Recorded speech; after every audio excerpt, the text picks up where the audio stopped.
welcome back to Future Wrestling here on the Nerds Are Us channel. I'm joined as ever by my illustrious roster as we are on our go-home show to our next pay-per-view called Collision Course. So strap yourselves in, lads, because there is some serious shit going down on this card. So starting off first, on my left on the Brady Brunch screen is Kira playing Violet Storm tonight. And it's a good check time for you and Alan Morph because you've got a pretty tough tag team match ahead of you tonight.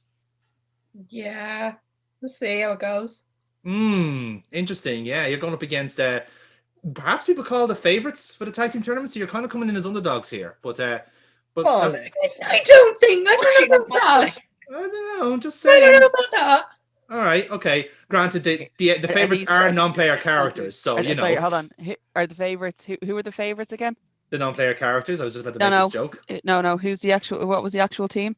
Oh shit. Yeah. Oh, it would have been the team. Currently, the team tonight is the team of Kazero and Calpier. Yes, Calpier. Oh shit. The Finnish guy. Amy's about to kill someone. You can't kill what's not actually here. Oh, I can. I'm scared. You should be. You should be, Alan. Anyway, moving on to the other just slowly appears in someone else's camera. You just see hands coming into the Imagine. screen. Like, just someone smothered by a red panda. like the old Den TV show, like Ted would just torn out of nowhere. Exactly. Oh. We actually have a panda teddy bear that I used to fight with. Like ironically, and then I got the onesie. Circle of life right there. And then you became the panda itself. And that somehow led into your gimmick a couple of years later. Nevertheless, so on my right-hand side is the other crazy person on this call, Mr. James Rage. So, how are you doing? Good. You're still running the show. Yeah. Boss man. You had a barnstormer against Jim Morris last week. That was pretty fun. It was indeed. Yes. It was indeed. It all came out the right way in the end. But we will address that on the show, I'm sure. No doubt. Just about, mind. Yeah, in fairness. But nevertheless, so we will talk about this. We'll address it. We'll talk about it. So on the bottom left end is currently the reigning future world champion Silver Fox, played by Foxy. And you've got a date with destiny. You've got a match with Celina at Collision Course over the future world title. But all the while, a rather sinister force is looking on throughout all this, Mr. Rob Midas. Yeah. So. Did you fucking shave? You've been here half an hour, Amy. How have you not noticed? I know it's not much of a beard to begin with, but still, like, you didn't have to do him dirty like that. You had a beard last night. You had a beard last night when we were recording, didn't you? Yes, I did. Okay. I went to trim it and it failed, so everything had to go bye-bye. That's the reason I won't even remotely trim my beard, because I know full well I go way too deep. It'll be a big horn at the side, and then I have to shave it all off again. Mate, you're way too far deep into the lumberjack now at this point, mate. Get yourself some flannel. Oh, yeah. I can send you some fucking flannel. Flannel on Demand. Shit on. Amy is sponsored by flannelondemand.com. It's a fantastic website for all your flannel needs. All different patterns. I'm okay. You can't use the song because it's copyrighted. Foxy, so you looking forward to this title match? Yeah, like it's gonna be fun. Like I'm liking as where like Fox is having like a crisis of faith or belief or something like that. Yeah. It's a curious one. Yeah. So moving on then to the center of the screen, our center square tonight is KC playing Alan Morph, who is, as we mentioned, is in the tag team turmoil that will be featuring later on tonight. Do you feel confident, Jared? Yeah. Didn't me and Storm kick these guys' asses before in the tournament?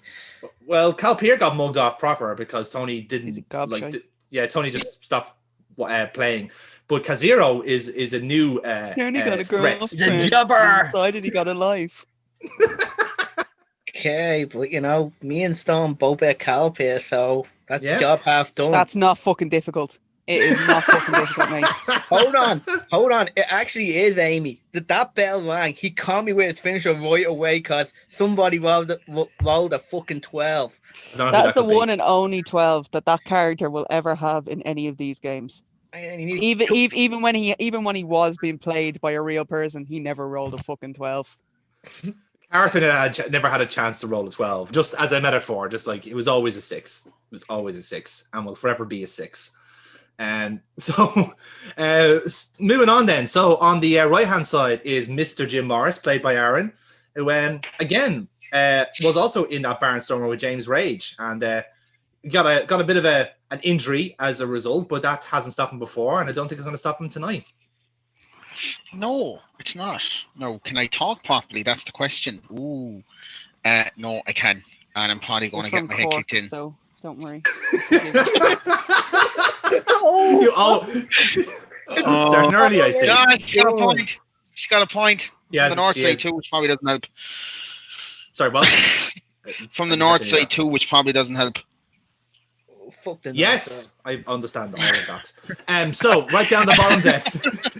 Right down the bottom then is Amy playing Celina tonight, our number 1 contender, and getting ready for the title match at Collision Course. I'm in a comfortable position. Yes. Who's watching Coronation Street? In more ways than one. The music just kind of cut in there at the perfect time. It's like I'm in a comfortable position. Oh, that's me. I should probably mute that. Oh God, lads, fucking party down in Cork.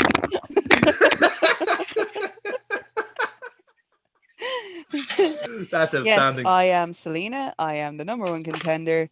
I am finally in a comfortable seated position. I'm so glad you can't see what way my legs have to be bent for this. But yeah, I also don't even remember. Like, we were told what the rundown for the show was before we start recording. I can't remember.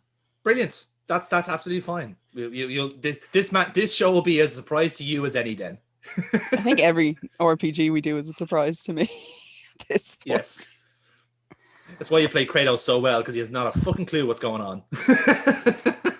He just lives one day by the next. It's beautiful. So yes, lads, let's get into it, shall we? So we have our opening credits as ever, and as has been the pattern for the last couple of weeks, Future Wrestling is still, I suppose, under siege, if you will, from the Asylum Fight Camp, because their season finale is coinciding with Collision Course, and it bumped us off prime time. So fuckies anyway. Nevertheless, as that's going on, we get welcomed by our broadcast colleagues Kratos O'Neill and Mike Dublin. They give us an opening spiel about how this is the final show before Collision Course, and they cut right to the ring, where we are, I suppose, welcomed as ever by the new compere, if you will, of Future Wrestling, Mr. James Rage. Oh Christ! You're Never involved. ends good for me. Yeah, that's what I mean. It never fucking goes good well for me. I don't like doing promos against James. Be correct. Be correct. You're professional. Welcome, ladies and gentlemen, once again to the future of wrestling. Here we stand 1 week away from Collision Course. And tonight we have a stacked card once again, because the Asylum always delivers. Now, last week, I need to address something from last week. During the main event, I heard Mr. Rob Midas, guest commentator extraordinaire, and he talked about how happy he was to have seen me get my ass kicked. So let's bring up Jim Morris. We went 1-on-1, and it was a barn burner. We tore the house down. And sure, he got his licks in. But this is professional wrestling. And in professional wrestling, it's not scored on points. So let's take score. How did that one end? Because it wasn't me who was injured. And it wasn't me who was asleep in the center of the ring. So once again, James Rage delivered. But I'll give it to Jim. He's one hell of a competitor. In fact, it makes me all the happier that last week I interrupted and saved Cyrus Gold's life. Because if that's how Jim did against an athlete the caliber of me, then Cyrus Gold would have been mincemeat, and there would have been nothing left for the Asylum to prove at Collision Course. So, as it stands, I made the right decision. And Cyrus, in 1 week's time, you will face 3 of the top wrestlers in the world. You're not walking away from this one, pal. Very good. And as you continue on there, we hear this music play in. And it's the music of the future world champion, Silver Fox, who has heard enough of James Rage, as has many people, no doubt, backstage. Silver Fox fighting perhaps for the honor of future wrestling here. Let's see what he has to say.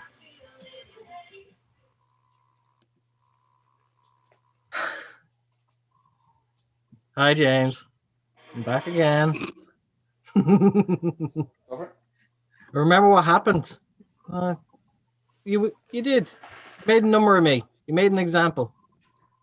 Fair enough. But I think I've proven time and time again.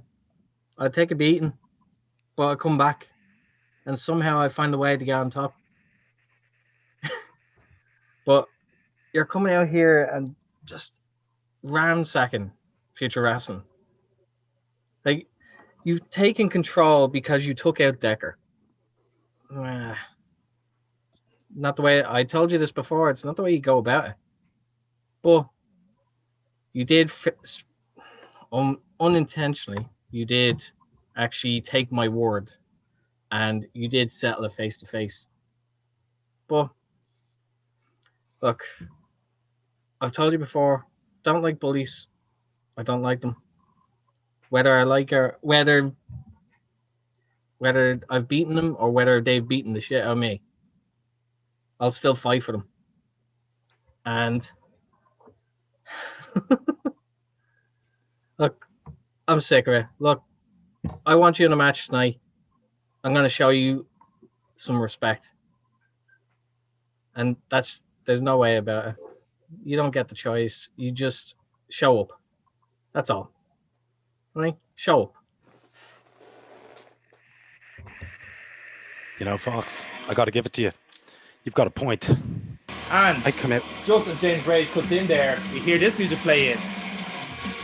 And it's the music of the number one contender, Celina, who's coming in out from the crowd, as she has been the last couple of weeks, microphone in hand. What has Celina got to say about this? You're all worse than women. These are actually pathetic. This pissing contest back and forth. Meh, meh, meh, meh, meh. Do you actually hear yourselves?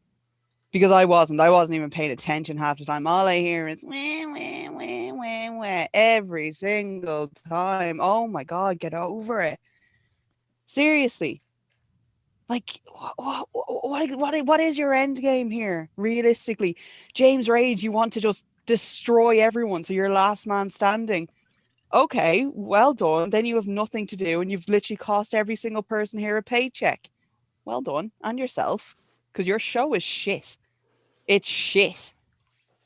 Like, it's shit. It's dog shit. And Fox, mate, like, do you know what? Me and he we used to be friends. I'd like to think that there would be a point when we can go back to being friends again. But I've always pointed out that my end game in this entire situation has never been to get your title. It's never been to be top of the company and all this. Do you know what? Really, I mean, it's glory. I don't really seek the glory on this one. No. It's the respect that I really want out of all this. That's all my end game is here. I just want the respect that I know I deserve, that I know I've earned.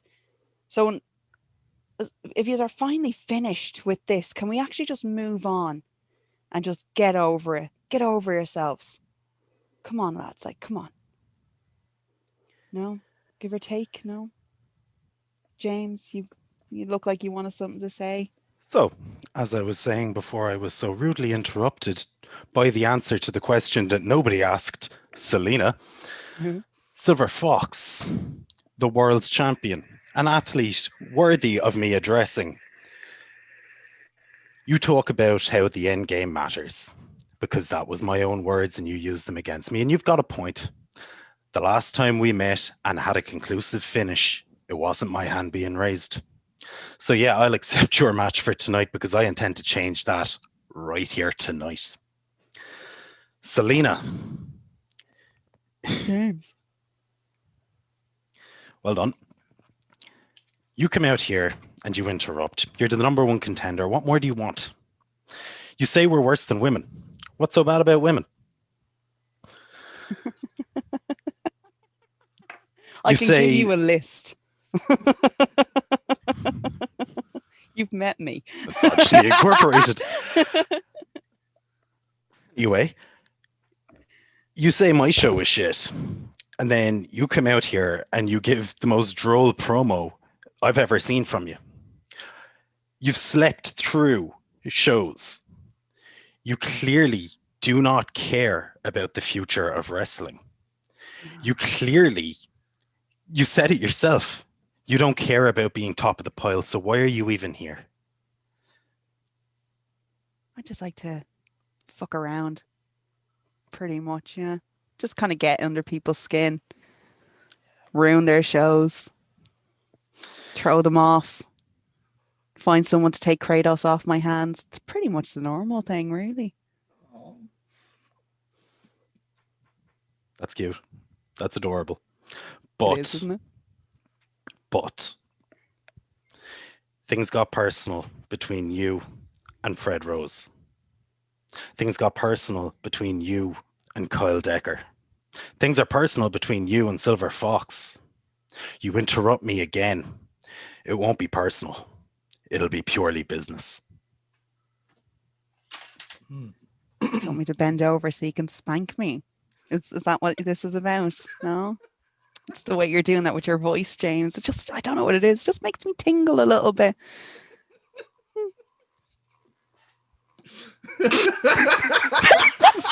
And he's seen.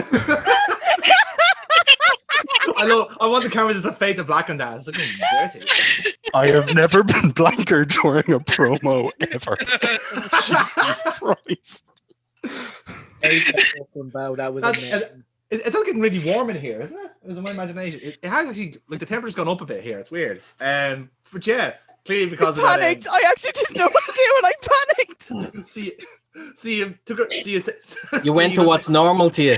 Exactly. I went the Celina route, which is literally just turn everything into a joke and an innuendo. That's really it. So, hi, I'm Celina, sex joke. Moving on.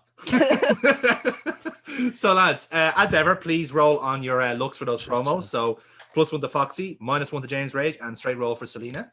My promo's terrible anyway. So 7. That's a 7. That's a 6. That's, I suppose, you got the roll you think you deserve, Foxy, I guess. It'll be worse.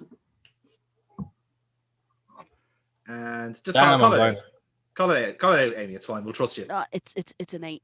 It's an 8. Lovely. Right. So that's momentum then to Celina and James Rage. So lovely stuff.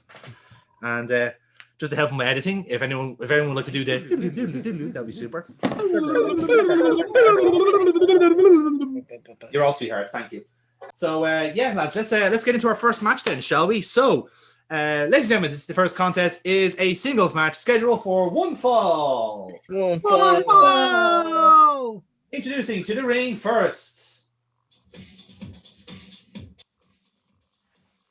Weighing in at 161 pounds, being accompanied to the ring by Damon Garrick, representing the Rose family, Dahlia Rose. So we have obviously seen the formation of the Rose family recently enough, and it's kind of a curious thing, this whole situation, really, because life is imitating art here. But this is the first time we've seen Dahlia Rose in the ring since it became official that, you know, she's a victim of nepotism. So let's see how she does in this match. Has she somewhat improved now, realizing that she's now, like, you know, basically Ivanka Trump?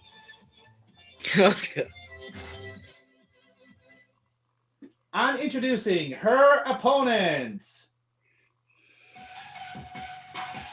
weighing in at 171 pounds, being accompanied to the ring by Nathan Youngblood from Manchester, England, Michaela Joyce. So, again, this is someone who we've seen a bit of over the last few weeks, mostly in the tag team tournament. Came up a bit short last week against the Rose family, so this is a bit of an addendum to what happened last week. But yes, Nathan Youngblood is accompanying his student, as it were, to the ring. So let's see how this goes. the sequel from last week. As we all know, the Rose family successfully made their way to a collision course with a win over the Young Bloods.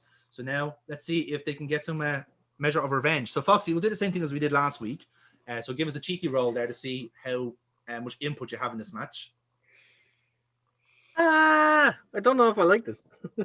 You got 6 spots. Holy shit. That could be match defining in fairness. So so the bell rings. So obviously Dahlia is like has a kind of hubris in full swing here, has got kind of Garrick and like is like really kind of like committing to the whole like, you know, yes, I am successful, whole that type of shit. So so she's kind of like working over the crowd and they're booing the whole offer. So Foxy, I'll let you start off with this. What are you gonna advise Michaela to do here? So I'm gonna have kind of like what I'm basically mirroring what I did last week because it takes time to learn. So use their speed. Yeah. You're smart. You're definitely smarter than her. Use your brain. So when she's gloating, take advantage. She has her back to you. Take advantage. Like just do what you can. Mm-hmm. And yeah, she takes that advice on hand. So what she does is she basically goes for a victory roll. She goes for roll up and goes 1, 2, kick out. Well, just very, very close though. And she starts remonstrating with the referee, thinking like, "What? He's not supposed to do that." It's like, yes, she is. It's the match, dude. Anyway, so Garrick starts like getting into it, and the referee like has a bit of a trouble like getting him off the out of the ring. That's basically, but it still works out. So a bit of wrestling in between. So Michaela obviously has the control over Dahlia here, but Dahlia starts cheating a little bit with the ropes and eye pokes, that sort of deal. And Dahlia eventually takes control. So Foxy, there's a bit of a grapple going on here in the middle of the ring. What do you advise Michaela to do? What kind of grapple is it? Just let collar and elbow. Collar elbow. So slip under, waist lock, headlock takeover. Like start using your chain. Like you've been working with Connor Locke, so you should be able to like go over what we did. Like exactly. So you can hear Nathan coaching her at the side, going chain, shouting the chain, and she does indeed actually like a beautiful transition into the into collar and elbow. Keeps the lock under and keeps everything working over. So everything's being nice and controlled so for Michaela Joyce. But again, Garrick starts like meddling at this point, trying to get on the apron. So Foxy, you're back in control here. Garrick's on the apron. The wrestle is still happening in the middle of the ring. What do you want to do? Wrestling's still happening. So like Garrick doesn't see me. Nathan, I just yank him down. It's like, get away from this. Come on. And the crowd loved that. The crowd loved that. So so Garrick kind of like goes like, so he did kind of like hit his chin off the apron there, which is a shame.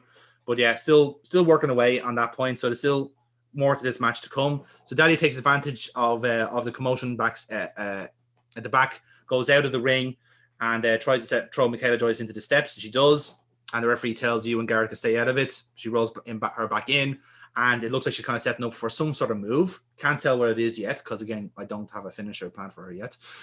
So she's planning a sort of a move, and it looks like it's something like high flying. So she's going up to the second rope. This is your chance to intervene on Michaela's behalf. So, like, because I'm a veteran, I'm kind of like taking their stuff and using it against them because I've been there, done that.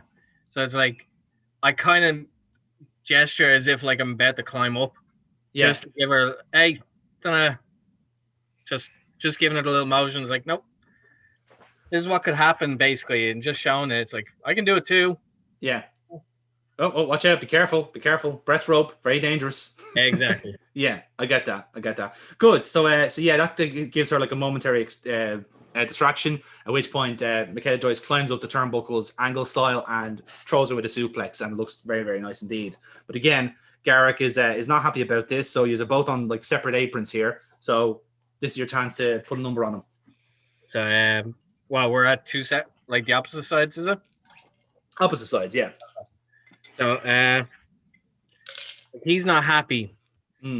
Then and like so the way I'm thinking is that Michaela is close, like within earshot. Yeah. I just kind of gesture, it's like, get him, I'll get her. And I distract her by like, hey, can I get a picture? Yeah. Like, just play to her like vanity. Mm-hmm. Like, so that distracts her. Michaela gets up, knocks him down. So therefore, she can start taking advantage again. Mm-hmm. Lovely stuff. Yeah. So again, that kind of works out a treat then. So it gets to kind of brass tacks at that point then. So there's a bit of a sparring in between. A few chops deployed. Obviously, Michaela has the better ones. Just Michaela runs the ropes, goes for like an Okana roll. It doesn't really work out as such because Dahlia just kind of like just somehow kind of powers out of it, and she kind of goes for like a roll herself, a schoolboy. She grabs the tights. 1, 2, 3. Ring the bell, ladies and gentlemen. Your winner, Dahlia Rose.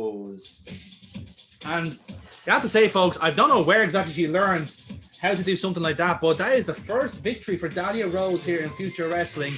Perhaps saying goodbye to Thorn, and the Rose has now emerged from that.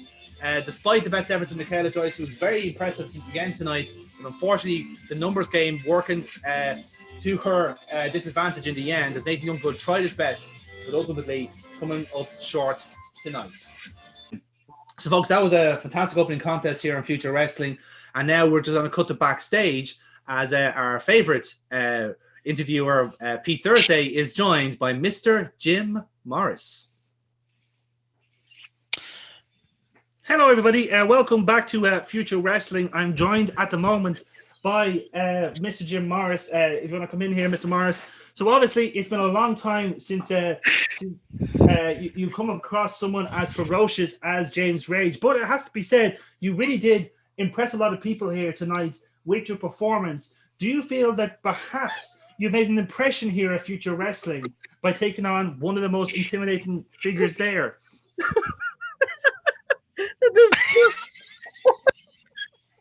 I need to wake her up. Give me a second. Get back in character, man. Just imagine Right. you're talking to someone Okay. felt, okay? Okay, Kermit, fuck off. I'll speak. Oh. So that I don't have to listen to that anymore. God damn it, So not I again. can't laugh. Last week, the only thing that made James Rage win that match was a split second. I made a mistake. He rocked me. I'll admit that he did rock me, but I thought we would end that match with a handshake because I saw it as a fight. And him and his little cronies decided to intimidate me and take advantage of me and hurt the old hand there. Couldn't eat solid food for about 3 days after that. That's fun. I need to make this clear, Mr. James Rage. You will get me again. And the next time, I'll be over your limp body. But if anything, last week proved one thing. And that's that the likes of Celina being the number one contender is a joke. Absolute joke. At least I'm a funny joke. You're going to be limp. You're going to be standing over James Rage's limp body, are you? Gonna get him from behind, are you?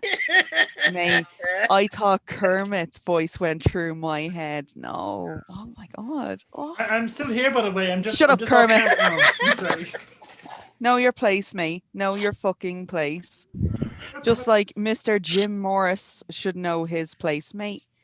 You don't know dick about what goes on in this company. Why are you here? Why are you not in the kitchen? You can take your Jim Much upstairs you will be you in, can take your in a Jim wrestling ring. Corny Just views shut and you up. can fuck right off because mate, you have no fucking clue what you have actually gotten yourself in for. You think my place is in the kitchen, do you? I had no clue either last week. Is that where my I place had no is? clue either last week, and I nearly walked out a winner. I didn't mind, but I put up a better fight than you probably would have. Nearly's not a champion, mate. Nearly's not a win on this one. James Rage made you his bitch God, I hope you last lose. week. And now this week, I'm going to do the exact same thing. Kermit, throw us back to the... Yeah. No, do you know what? Actually, don't fuck off. Oh. I'll see you in the ring, Mr. Jim Morris. And I'll show you exactly where your fucking place will be. And that's 6 feet under. And scene. And scene. I want Celine to end of and scene. That's gas. Like I love that. I love the way as well, Aaron, that you had to tilt the camera up as if I wasn't going to know it was you saying, God, I hope she loses. No, because Because of deniability. The best thing about it is now we've both pledged a victory where we've already seen I have no issue. Oh no, you might not have actually. Where I have no issue with just ending the matches as a DQ because I just go straight for a kick to the balls. So a ball kick will be hanging over your head for the entire match, Jim Morris. You might try and do wrestling. Don't you worry. My hand might be hurting me, but I've got something up my sleeve. You watch. See, I love as well. Like he also got a hand injury as well as the jaw. It's just like we're not going into details why you got the hand injury. That's a separate thing. Yeah, because he was too busy thinking of James' rage. And it's canon. Okay, so lads, give us a look roll, please, on them. So Morris, that's a -1 to you. Celina, straight roll. Ooh, nice roll for Aaron. 10. 9. And a 9. Lovely stuff. Okay, so momentum to all of you there. Stretching is hard. Well, call out the dice rolls. So again, lads, let's jump into our next contest. Ladies and gentlemen, this next contest is a tag team match with the winners going on to face the Rose family at Collision Course to contest for the tag team championships. Introducing to the ring first. She should have kept the name Dahlia Thorn because literally every rose has its thorn. You should have. And that could be the song that you actually use. Yeah, well, we can get the copyright for it. Yeah, that's a fucking exactly. tune. That is a fucking tune. Introducing to the ring first, at a combined weight of 503 pounds, the team of Kaziro the Dragon Slayer and Kalpir Kalvala, the Emperor. Fuck off. So again, the Emperors have been running rampage, it seems, in the tag team division. The trio of Kaziro, Kalpir, and Kaiser. No Kaiser tonight. They do tend to rotate the team a little bit, it seems. And the two of them representing the trio tonight against Violet Storm and Alan Moore. Chris O'Neill, your feelings towards one of these individuals is quite clear. Already, I'm telling you right now that the Empire, they're going to lose. The Empire is going to crumble. Do you know why they're going to crumble, Mike? Because that fucking Finnish gobshite is here. That's why. Well, I'll press you on that point, Kratos. What is the significance of not having Kaiser here? Kalpir, who has faced these two before and lost to both of them crucially. Exactly. Very interesting tactics. Oh, tactics. This is a man. No, this is a gobshite trying to redeem himself. And do you know what? It ain't going to work. I'm backing the Violent Beavers. I think. Totally behind this. We were Violet. What? Violet? Is it Violet? Violet Beavers. Violent Beavers. What the fuck is the name? Violet Beavers. Violet sorry. Yeah, I'm backing me mate Al. I'm backing Violet on this. Yes. I already had one team. Okay, look, one roommate has a victory here already. I need to see my two roommates have a victory here tonight. Yes. You need to go home. Go back to a happy home. I totally understand. But let's see. Are you fucking kidding me, man? I just got a text message telling me to make sure I got the frying pan. Selena's making grilled cheese. I'm happy. Yes. Well, it wouldn't be a day in the life without halloumi. Nevertheless, moving on to our opponents. At a combined weight of 433 pounds, the team of Violet Storm and Alan Moore. So why did you come out first? I need a bit of glad handed with the fans, but I'm just going to stand at the bottom of the ramp and wait for Alan to appear. And Alan, that's your cue, man. What's happening? Make your entrance. Like, do my screen sleeping bag, kind of crawls over the entrance where the crowd is. Yeah. Floats down, comes up on her back. She kind of lets it die, carries it to the ring, kind of puts it in, The Big Mac rolls to the middle of the ring. It opens. Out I come wearing head boppers, me goggles, a purple long sleeve t-shirt, black tracksuit, and you know those pink fairy rings you can get in the pound shop? Yeah. I'm a butterfly. He's a beautiful butterfly. A beautiful butterfly. Oh. Because, you know, butterflies are stages ahead of caterpillars or cowpit. Excellent. Fucking Alan. Kratos O'Neill, you are shedding a tear here at the commentary table after what we've seen here. It's I've seen. I've never seen a pun being played so beautifully. Also, this does explain why I wasn't. This actually explains now why there was fairy wings in the house. I thought Celina was trying something new. I was very wrong. You couldn't have been more wrong, in fact. To be fair, the punch to the face now makes a lot of sense. Yeah, it does. It does. But curious enough, again, you can see what Alan Moore's thought process is, because it's the last time that these two faced would have been a hellacious backyard match, and Alan Moore got the upper hand, and more mind games being applied here to the Finnish International. And not only that, but somewhat of a kind of a message to everyone else about Alan Moore, that there is some sort of, if you pardon the pun, an evolution going on here, that he is showing his worth and potentially could happen a collision course, tag team material, Kratos. Oh, definitely, 100%. So let's get into it. So I will play on behalf of the Emperors. So Kira, Jared, give us rolls. Yeah. Right, Alan, you can stop. Jesus Christ, Violet, come on. Oh, a 9, delightful. So what's gonna happen is these fucking bottle jobs. Is that Calpier is going to basically shotgun drop kick Alan Moore out of his little flutter wings. So he's going to flutter away. So Calpier is going to work over Adam for the time being, and then it's going to be between Kazero and Violet Storm here. So again, Kazero is going to take advantage here, and 11 for Kazero. So he's going to go for a sling blade to start off his match with you. So that takes you out of the ring as well. So there's Violet and Alan Morph are out of the ring at the moment with Calpier in tow. Calpier is working over Alan Morph, and Kazero is in the ring. And okay, so Kazero is going to go for something high risk. He's going to run the ropes. He's going to go for a tope over the ropes, but one of you is going to miss it, as in dodge it. So one will take the hit, and the other will dodge it. So give us a roll here to see who survives the hit. And it's going to be Violet Storm. Jesus Christ, Jared, get your act together, man. Come Fucking hell. Fucking shit butterfly for wankers. So, policy. Right, so Violet, Alan Morph is going to take the hit here, and you're going to dodge you're going to avoid the contact from Kazero. So as that's happening, they've kind of collided, and now it's between you and Calpier. So Calpier is kind of coming towards you here, and I'm going to give you a chance to attack him. Okay. I want to go for a drop toe so that he smashes his face into the ring post. Nice. I like it. Straight roll on that, please. And successful. So yeah, Calpier, boom, on the ring post. Lovely stuff. And you're in control of the match now, Violet. Okay, then I want to roll him into the ring. And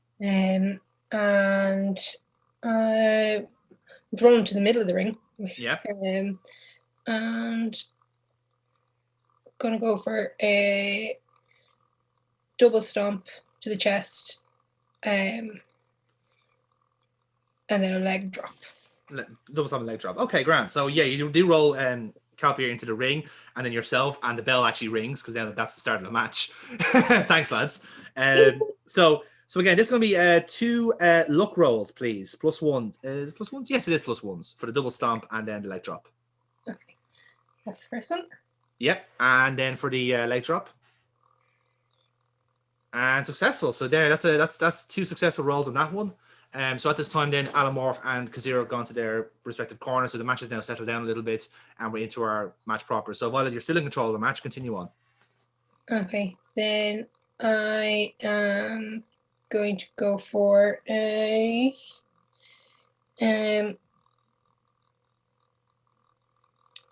Boston Crab. Boston Crab, nice. Okay, work roll on that, please. +1. It's giving me the same rolls. 1 sec. Yep, that's grand. So lovely stuff. You've hit the Boston Crab. So now Kelpier has to try and power out of it. Much to Kratos O'Neill's dismay, but nevertheless. He actually powers out of it completely at 11. So he will he actually uses leg strength to actually flip you over and get you out of it that way. So he works out of it, and it's a good roll for him. So he's going to pick you up and go for a gut wrench suplex, or gut wrench powerbomb rather. So lifts you up, gut wrench, and vaults you over to his corner. So he's going to keep you held down. He's going to reach out his foot. Kazero taps his foot and ties himself in. And so at that time, then Kelpier keeps you held down, and Kazero then goes for kind of an elbow and hits you in the back and takes control of the match that way. So there's going to be a little bit of a wrestling on the mat at the moment, but you're going to reverse that. So there's a bit of a grapple in between you and Kazero in his corner. You're going to reverse it, so you have control here at this point. Okay. So you're kind of been held down in almost like a headlock, chin lock position, but you kind of have like your footing as well, so you're able to kind of like push up out of it if you want. Would I be able to reverse it into like a floating DDT, like if I push off of the rope, bottom rope? Yeah, you could do actually. Yeah, that would work out a treat. So yeah, give us a work roll on that. +1. Nice, that'll do the trick. So yeah, lovely stuff. So you kind of like almost spring off the actual property, spring back off it, and hit the DDT that way. Very impressive stuff, and everyone's loving that. So yeah, you're back in control against Kazero here. Then okay, so if that's kind of put us back into the middle of the ring, then I am going to tag Alan in and go for a double team, like the leg drop splash combo. Leg drop splash combo. Okay, grand. Yeah, so we'll do the same thing we did last time. So it'll be luck rolls for both of you, which is +1s. So let's see if you make it work, lads. Okay. So that's a splash. And that's a leg drop. You both got 10. Teamwork again. This is the second week that's happened. Lads, you're on a fucking roll. Brilliant. Lovely stuff, lads. Okay, so again, momentum to the pair of you. Volstorm's out of the ring. And now, Alan Morph, you're in with the Japanese superstar, Kazero. No pressure, man. Smash his face in. Want to, while he's on the ground, forearm to the head and chop him into the turnbuckle. Yeah. Forearm splash, take up his leg, throw it onto the middle rope, and then get him in the neck breaker. Right. Okay. So I'll treat that as 3 then. So it's to get him into the corner initially, which is to be a straight roll. Then it's for the kind of the splash, which would be look roll, and then for the neck breaker, it's a straight roll. So 0 + 1 0 to see if this sequence works out. Okay, cool. Okay, good stuff. So you've got him into the corner with the chops and the forearms. Now this is for the big splash. Big splash. And the +1. Okay, so you're gonna go for the big splash. He's gonna like you're basically gonna go for the big splash, but you kind of like he just like doesn't take any damage of it. It's like, the fuck was that? Basically. Yeah. And like it's like Alan Morris just like 1 or 2 steps back. So it's just like okay, that didn't work. So now try and go for the neck breaker here. Okay. Neck breaker would be it's a 7. So again, you go for the neck breaker, not the soft, a bit of a soft one. So Kazero's kind of up straight away after that. So he's just kind of getting annoyed that you're out wrestling him here. So he's back up already. What do you want to do? Go behind and go for a schoolboy. Kind of schoolboy. Yeah. Love it. Yeah. Work roll, please, Alan. Straight roll. And yeah, okay. So schoolboy works. So let's see if this plays out for Alan Morph. 1, 2. Kick out just before 3. Really close call. That one there, Kratos O'Neill. Alan Morph seems to be learning from the Celina School of Roll-Ups there. That was a close call indeed for Alan Morph, but still in control. Okay. Learned a lot from her, from living with her. I haven't, but Alan has. That's because, well, I suppose that's because you're no longer an active member of the roster, Kratos, I would assume.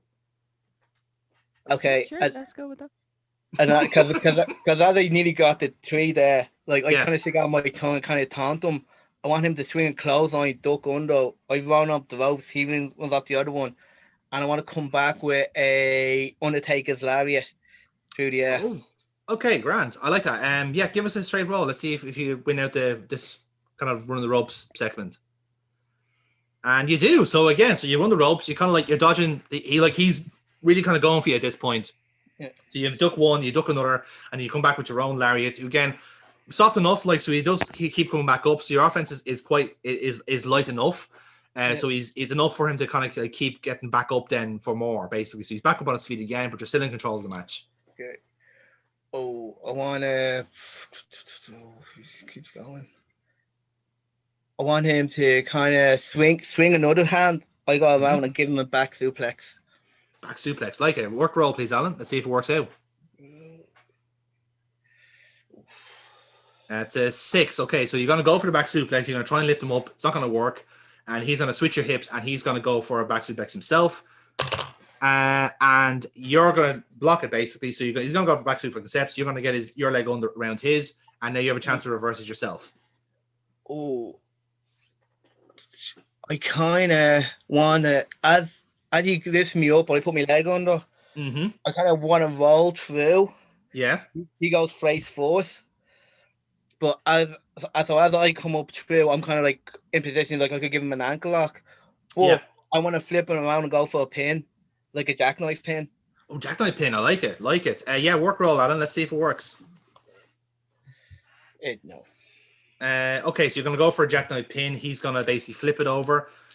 So if you're going for a jackknife pin, he's going to basically, because you're on a bridge here, so he's just going to elbow you in the kidneys. That breaks you up into your back. And then he is going to go for a backstabber at that point. So he backstabs you. That's successful. And he drags you then into their corner. And tags in Calpeer. They go for a double team themselves, which is essentially a assisted backbreaker. So Kaziro basically lands you onto his knee. Kaziro or Calpeer takes this to Brett's rope, does a leg drop, and basically hits you from that as well. So Calpeer now is tagged in from that. And what's he going to do? So Calpeer is going to like it hasn't been too long since the Youngblood tournament, and he remembers what you did. He remembers the fire. He remembers the bugs. So he started the fire, though. He did start the fire, as did Billy Joel. But nevertheless, it was the... I'm going to stick my head now. Yeah, well, let's be fair, Kira. The fire has always been burning since the world's been turning. So it should always be stuck in your head. Shut up, Foxy. Fuck you, man, right? You're just jealous you didn't know it yourself. Fuck off, man. Stupid beard, anyway. So Calpeer's gonna like you can actually see the anger radiating off that shiny head, can't you, Foxy? The steam. The lighting actually does. It's the way it actually does look like that. Yeah, it's the way you have the light, and that's why I said it. So, someone get some bacon. Someone get some bacon. Oh my God, you could fry an egg on that head. So Calpeer is going to start like remonstrating about the backyard match they had about the fire, the bugs. He kind of speaks in broken English, but you get the whole idea of what he's saying. So he just basically picks you up and just gives you one big clatter across the face with an elbow, and that sends you down to the ground. So Calpeer is still healthily in control here, and he's going to go for a deadlift German suplex, which hits. That brings it kind of towards your corner a little bit more, and obviously Violet Storm's like obviously urging for the tag at this point. So Calpeer is going to go for like he's going to drag you back into the center of the ring. And he's going to roll you over onto your back, and then he's going to go for a big splash, which hits. And let's see what's Calpeer's next step then. So Calpeer is still on the offensive here. He's getting his licks in, it seems. So he's going to go into like a bit of a camel clutch position, and he's going to lock in that camel clutch. So Alan, this is your chance to break out. Wait, I'm in the camel clutch, yeah? You're in the camel clutch in the center of the ring, yeah. Okay. Break your back and make you humble. Okay. Yeah. I want to try and grab his hand, kind of turn myself on my back, kind of slide my legs through and go for a triangle. Oh, you're going to go for a triangle yourself. Nice. Give us a roll on that.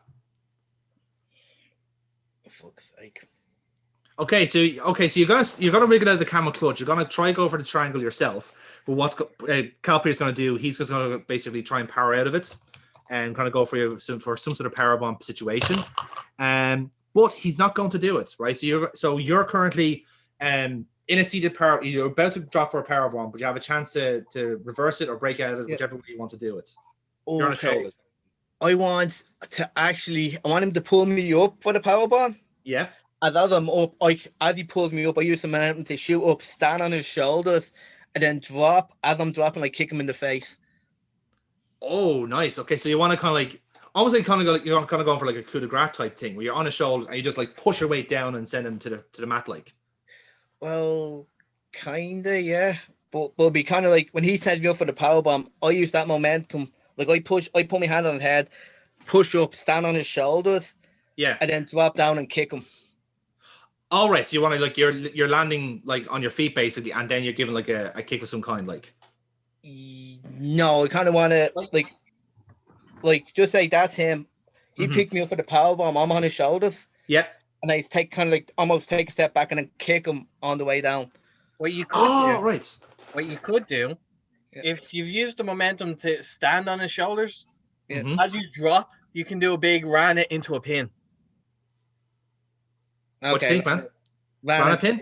Yeah. All right, Grant. So yeah, you stand up, you go for the ran a pin, and let's see if Calipir can break out of it. 1, 2, kick out just before 3. The referee's hand hit the mat, but Calipir just got the shoulder up. 2 very close calls for Violet Storm and Alamorph in this match so far. Getting very close to that contendership spot. Calipir and Kazero not really showing the potential at the moment. Very much impressive showing here from Alamorph and Violet Storm. So, Jerry, you're back in control of the match. I want to go for, after the run, a break out of it, go for a spinning back kick and then swing a neck breaker. Okay, Grant. So it'll be a look roll first and a real roll first and a work roll second. So +1, then 0. And it's going to be a 4. So he's going to dodge the spinning back kick and he's going to reciprocate it himself. He's going to motion for a super kick and he hits the super kick himself. So he's got the super kick connected. So he just sends you a little bit loopy. And what's he going to do then? He's going to, what's he going to do? He is going to go for a very sizable DDT. So you knock your loopy, he's going to basically just vault up and like spike you with a DDT like that, basically. So like a jumping DDT. And so you take the spike from that, but he's going to stay on the offense at that point, and he's basically going to try and motion for Odin's Rat. He's going to finish it here, right? So he's going to get you on your knees. He's going to basically kind of say some finished phrases, and he's going to go for a roundhouse, and you duck it. Okay. He misses the roundhouse. So this is your chance to take advantage. Duck roll. Okay, as he goes for the kick, go for a roll up. Like if he's throwing the kick and I'm on my knees. Yeah, you're going to go for a schoolboy. Yep. All right. Let's see if it works then. So give us a roll on that, please. That'll be It's a 6. Okay, you're going to go for the roll up. It's a weak enough roll up. So let's see if Calipir breaks out of it. 1, 2, it breaks up. Fair enough. So last little sequence in this now. So separation spot. Jerry, what would you like to do here? Just look at him like I send my hand tagging Violet. Okay, you're gonna go for a tag. Let's see what's gonna happen here. I think Calipir is gonna try and block the tag. He's gonna grab you by the foot and he's gonna stamp down on the foot itself. And he's gonna basically try and he's basically you're gonna like fingertips reach for Violet Storm, but you're just gonna be slightly out of reach. And he's gonna stamp you on the foot. So let's see which one works out.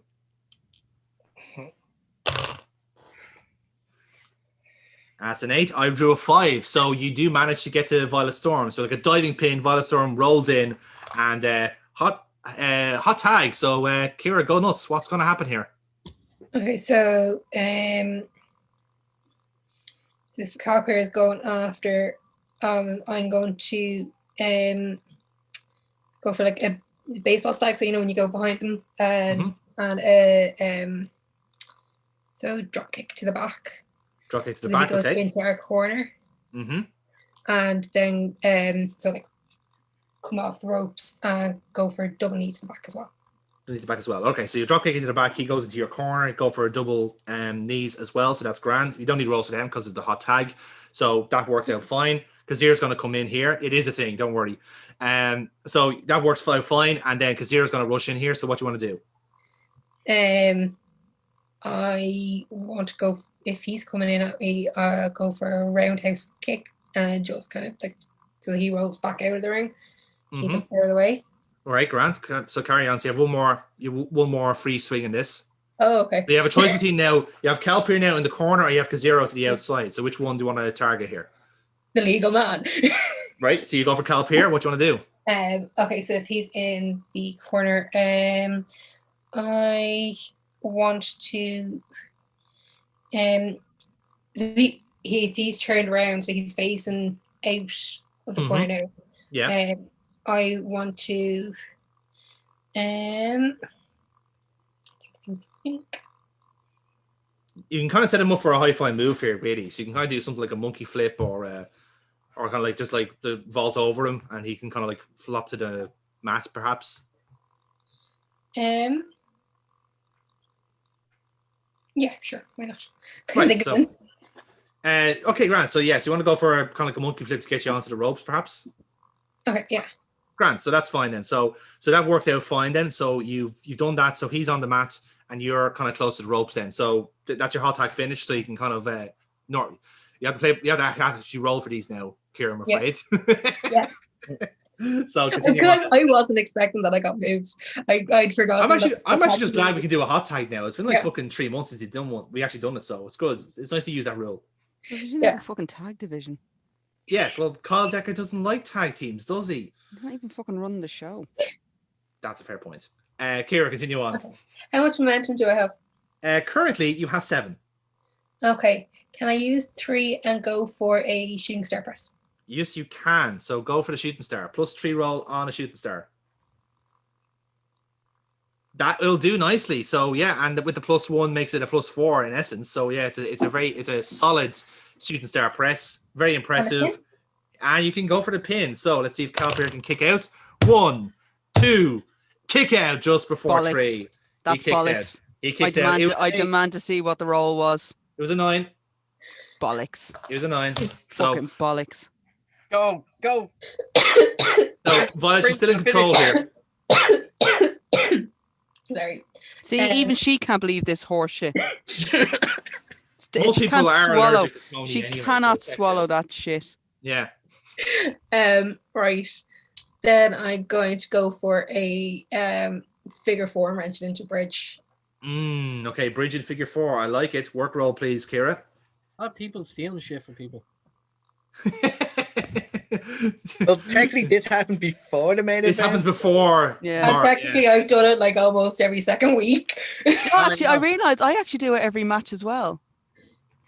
Oh, it's almost I smell a storyline.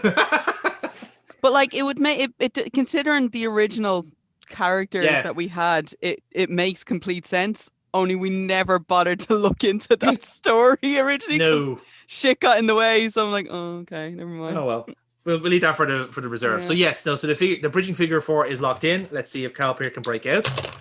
He can't. He's stuck in. So this goes to Kazero. Let's see if Kazero can interfere. And he does. So Kazero's going to jump in here. It's not a great roll from Kazero. So Kazero's going to slide in. It looks like he's about to interfere. But Alan, I'm going to give you a chance to cut him off at the pass here. So Alan, end this. I want to go to bed. Me too. That's an 8. You've actually matched Kazero's roll there, which is exciting. So so you're going to have a bit of a scrap in the middle of it here. So let's see who wins out between Alan Morph and Kazero. So I'm going to roll here. Give us a roll, Alan. Okay, so Kazero's going to win out here. Interesting. So he's going to lay out Alan Morph. He's going to lay out. You have shit rolls, man. Honestly. So he's going to roll. He's going to lay out Alan Morph. He's going to throw him out of the ring, and he's going to break up the figure 4. Dice are tired. Yeah, exactly. It's been a long day for all of us. Yeah, exactly. So what's going to happen is he's going to break up the pin, and Kazero's going to start working over Violet Storm here.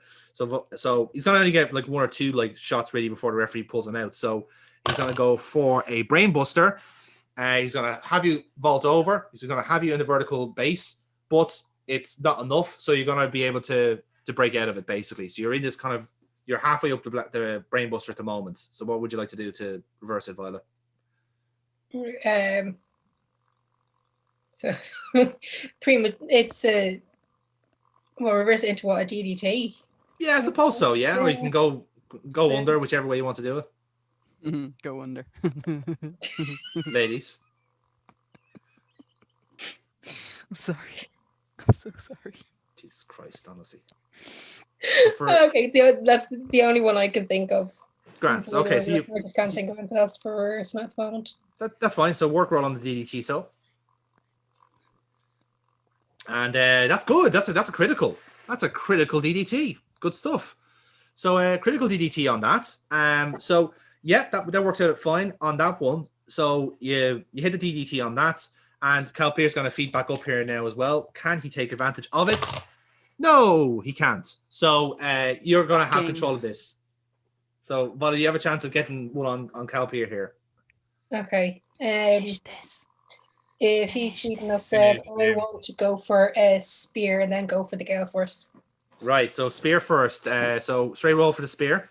Yeah, and then can I use, if that goes, can I use momentum then for the Gale Force? Right, so you have 6 at the moment for the Gale Force. So yeah, so give us the spear for the first. And that's fine. So the spear is successful, which means now you can spend your momentum on the Gale Force Moonsault.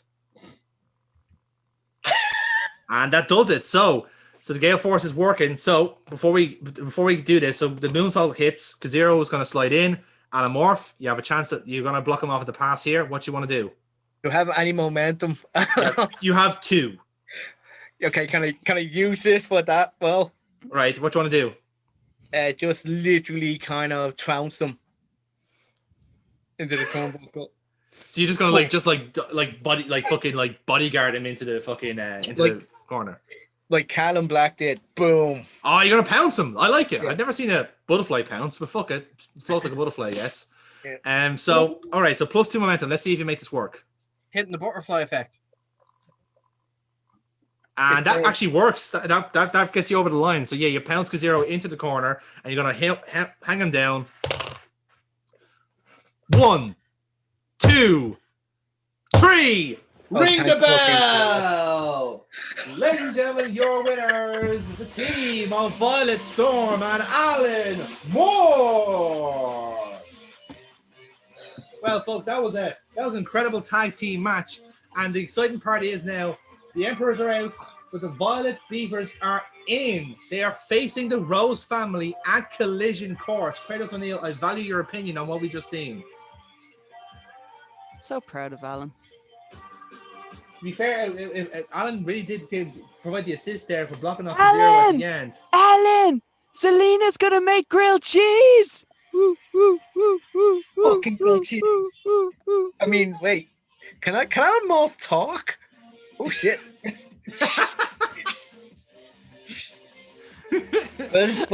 Yes, they can. They did in A Bug's Life. Oh, look at me. I'm a beautiful butterfly.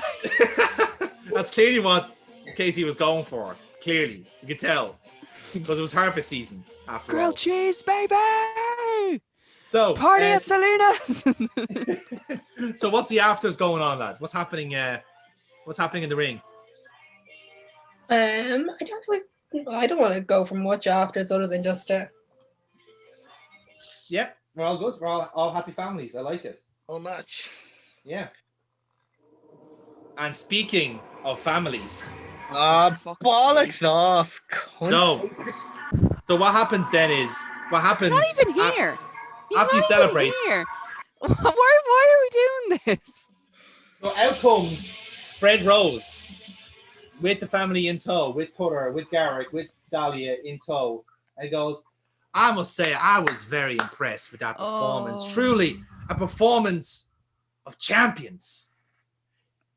Nearly champions. You see, in any other possibility, in every other parallel universe, that would have been worthy to win this tag team championship tournament. But the reality is you have one very steep challenge ahead of you. In fact, I wouldn't even call it a challenge. It's an impossibility. It is inevitable. It is fait accompli that you fall to the Rose family.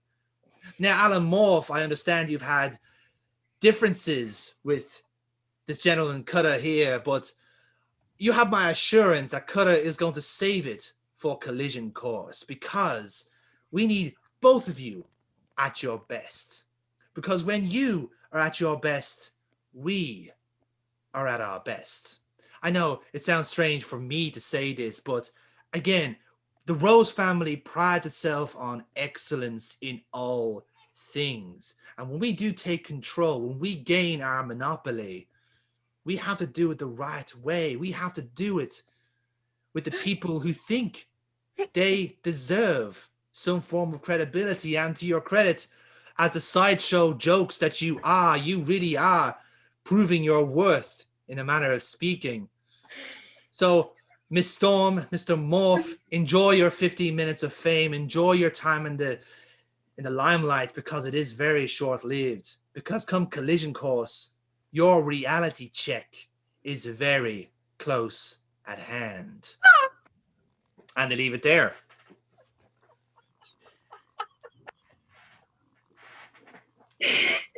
Ones who run the channel. Yeah, you know the three that run the channel.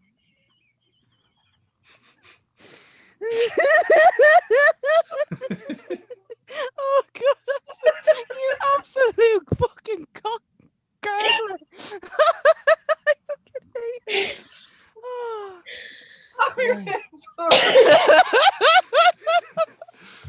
Oh my, I don't even know what happened there. I have to look that back in the edit. Lads, I just won an 11. Yay! It's like a visual.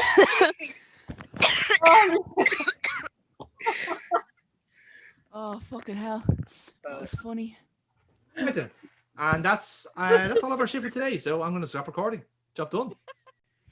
So in that case, lads, the bell rings, and let's begin. So this next contest is scheduled for one fall. One fall.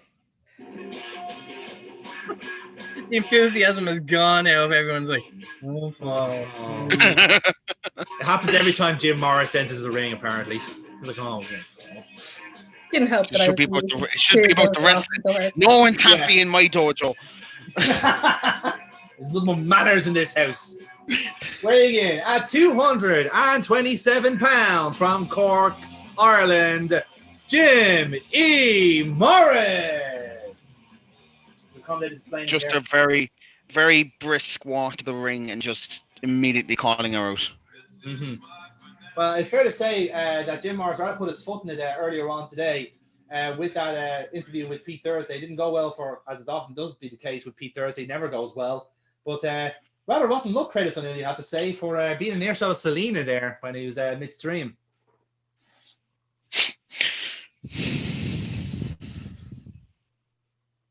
You're muted there, Celina. Oh, there you go. I have to go home with her later.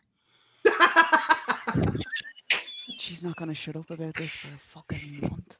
I know, that's the concerning part, that she could be on about this for a long, long time. So there isn't catering backstage, is there? Like, we did have catering. It's no longer there. Sweet Jesus. They saw them only do protein bars now. It's pretty annoying. Oh, I feel sorry for Jim. I feel so sorry for Jim. You know, it was a good career he had. Really, a long-lasting career, 25 years in the business, and it's all coming to an end tonight at the hands of Celina. What a sad life. And introducing his opponent, weighing in at 184 pounds from Gotham City, Celina. So I'm walking out, and I have my hands behind my back. Mm-hmm. And as I'm smiling, like it's very un-Celina, the new Celina type thing, when she's smiling as she's going to the ring. And then I pull out a frying pan from behind my back and just scream, "My place is not in the kitchen," and I just go straight before the bell rings and start swinging the frying pan, not hitting him, but making him kind of move back as if, oh shit, I love it. He's actually mental.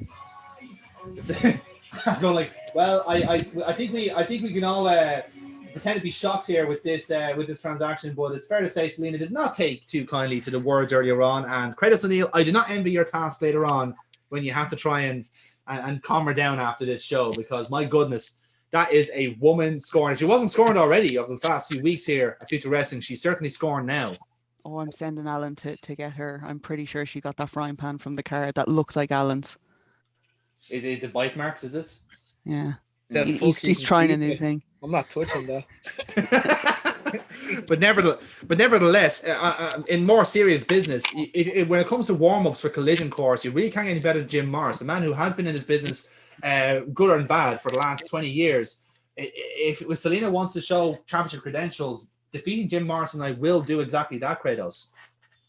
Oh, definitely. I mean, well, here's the thing is, Celina has shown in the past that, I mean, she doesn't really care anymore. And I'm nearly sure something's going on with Celina. I don't know what it is exactly. I don't know yet, but something is going on with her. Is it perhaps Rob Midas? Could be the question there, because that question has been around the area. It might be it might be something that's in the head, but no, this is something else. This is I'm scared. Aren't you normally scared of Celina? No, I'm actually genuinely scared now of her. I'm not. I've dropped the act, Mike. Something's up here. Okay. So, in that case, lads, let's start off the match. So, give us an opening roll. Let's see who wins out. I have a 10. 10, and Aaron drew a 9. So, Celina, you're starting off here. Okay. So, call out the dice next time. I am going straight for the injured hand. Mm-hmm. And I'm going to get him in basically kind of get him in a lock behind the back. Yeah. And just wrench the arm back, the hand back, like bending the wrist. Yeah, just while I scream, "How are you going to flip your sandwiches now, you prick?" I love that. That's a +1. That's a real. So a real roll, please. +1 on that. That is a 7. 7. So lovely stuff. So you do wrench your hand back. You do make your remark. I am attempting this. So what I'm going to do then, I'm still in control, yeah? You are, yes, indeed. Grand, right. I'm going to get this bitch on his knees. So I'm going to take him down, use the foot on the back of the knee. Yeah. And I'm going to get him down to one knee. And I'm going to basically use my gymnastic ability here and do a flip. Try and see if I can flip over to slam his face into the mat. Ooh, I like it. Okay, so I'm going to treat that as a luck roll, which is obviously a strike roll for Celina. And it is a 10. Lovely stuff. So yeah, that works out a treat. You have Jim Morris on the ground and pinned down, dare I say, which I'm sure he's delighted by. But you're still in control, Amy. Okay. So smells down here. The mat hasn't been cleaned in a few weeks. Fucking asylum. Well, if I'm thinking height-wise, the smell would be coming from your own crotch, because my back is actually on top of you, not my front. So you're smelling yourself, Jim. Might want to get that checked out. What I'm going to do? Some very old tights. What I'm going to do, so I have him down. He's slightly dazed on this one, and I am going to go straight for the possibly still injured jaw, and I'm going to get him into a crossface. Love it. Work roll, please.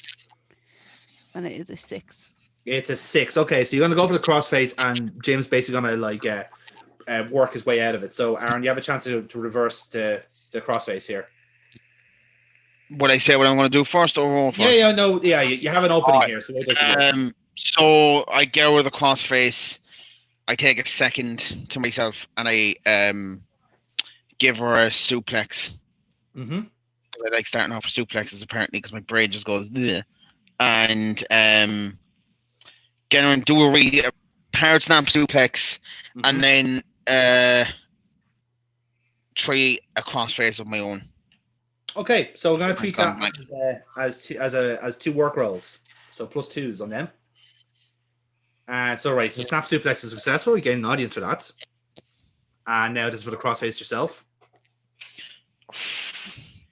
Okay, so the work roll helped you out there, in fairness. So you do lock in the crossface. It's not that great. So, Celina, I'm going to give you a chance to work out of this. It's mind games. My hand's already hurting, so... I'm trying to think, actually, where are we situated? Are we middle of the ring? I think we're probably, I would say, like, middle left, middle, closer to the ropes, let's say. Not dead center. Okay. So would I be close enough to reach one of my legs out to the rope, would you say? Is that kind of how close we are? I think we can do that, yeah. Okay, right. Well, so what I'm going to do then is I'm going to try and get my foot onto the rope to break the hold. Mm-hmm. So we can both kind of get a minute to both get back up on our feet. Yeah. And then have a breather kind of thing before I just go hell for it and go for a spear to win the sexist bastard. Okay, so you're gonna go for a spear. Okay, we'll treat this as a separation then. So, Aaron, what would you like to do here as well? I'll duck the spear. Not duck the spear. I can't duck a spear. What am I about? Dodge the spear. Mm-hmm. Let her drive her shoulder into the ring post. Mm-hmm. Grant. And attempt to ring the starter and then attempt it. Right. Okay. So we'll work that. We'll treat that as a spot by itself. So lads, give us a roll on them, please. Let's see which one's out. 10. Good roll. 12. Wow. So you're gonna dodge the spear. Celina gets hits the shoulder with the ring post, and so Morris, go for the rings of Saturn then. So give us another roll on that. And it's successful. So the rings of Saturn is locked in. So Celina, let's give yourself a roll. Let's see if you work out of it. And you do break out of it. So not long into the brass ring, as it were, but certainly you do break out of it. In the commentary. What's the ring? What? Sorry, I'm pulling up. What's the rings of Saturn again? The thing that Pac does. Is that Pac's finish, you know? Yeah, it is. Yeah. Yeah. So essentially, you're kind of like you're on your side, and your arms are kind of like pulled up that way. Oh, so it's not a full Nelson, but it's okay. It's grounded full Nelson. Yeah. Okay. Like. Yeah. Okay. But yeah, you kind of like you grab your foot on the rope to break out of it. Let's say. Yeah, she's like proper had like a fucking mental mind break. Just a heads up. If you hear cats fight in the background, it's because my cats are currently having war down there. That's fine. And it's eventually going to they're just staring each other out now. It's kind of tense. Having cats, Celina thinks though. Yeah, you stop stealing gimmicks, man. The fuck. You stole your cat. I don't know where those cats went to. Okay. Can we play them into the match somehow? Yeah, everyone's gimmick. So what I'm going to do then on this one, I'm going to go back to the knee then on this. I'm going to take him down by the knee again, and I'm going to go for a figure 4 bridge. Figure 4 bridge. Okay. Grand. Yeah, give us a work roll on that, so. Oh, fuck you, Aaron. Oh, that's a critical. Ooh. Hot damn. Commentators will put in. I'll steal your fucking knees, boy. Well, I say that is when we thought Celina was down and out there with that hitting her shoulder off the ring post, back with a figure 4, and that was a fantastic bridge, Kratos O'Neill. I presume she nicked that from your repertoire, yes? She's pissed. She's pissed, dude. She doesn't give a shit at this point. She wants to inflict pain, and she knows where to go to inflict pain. Take anyone out by the knees. So in that case, Mr. Morris, let's give yourself a roll. Can you break out of it? You do break out of it, right? Then, so with the bridge, with the figure 4, this is a good way. I'll let you kind of like break out of it yourself. So, what way would you snap out of the figure 4?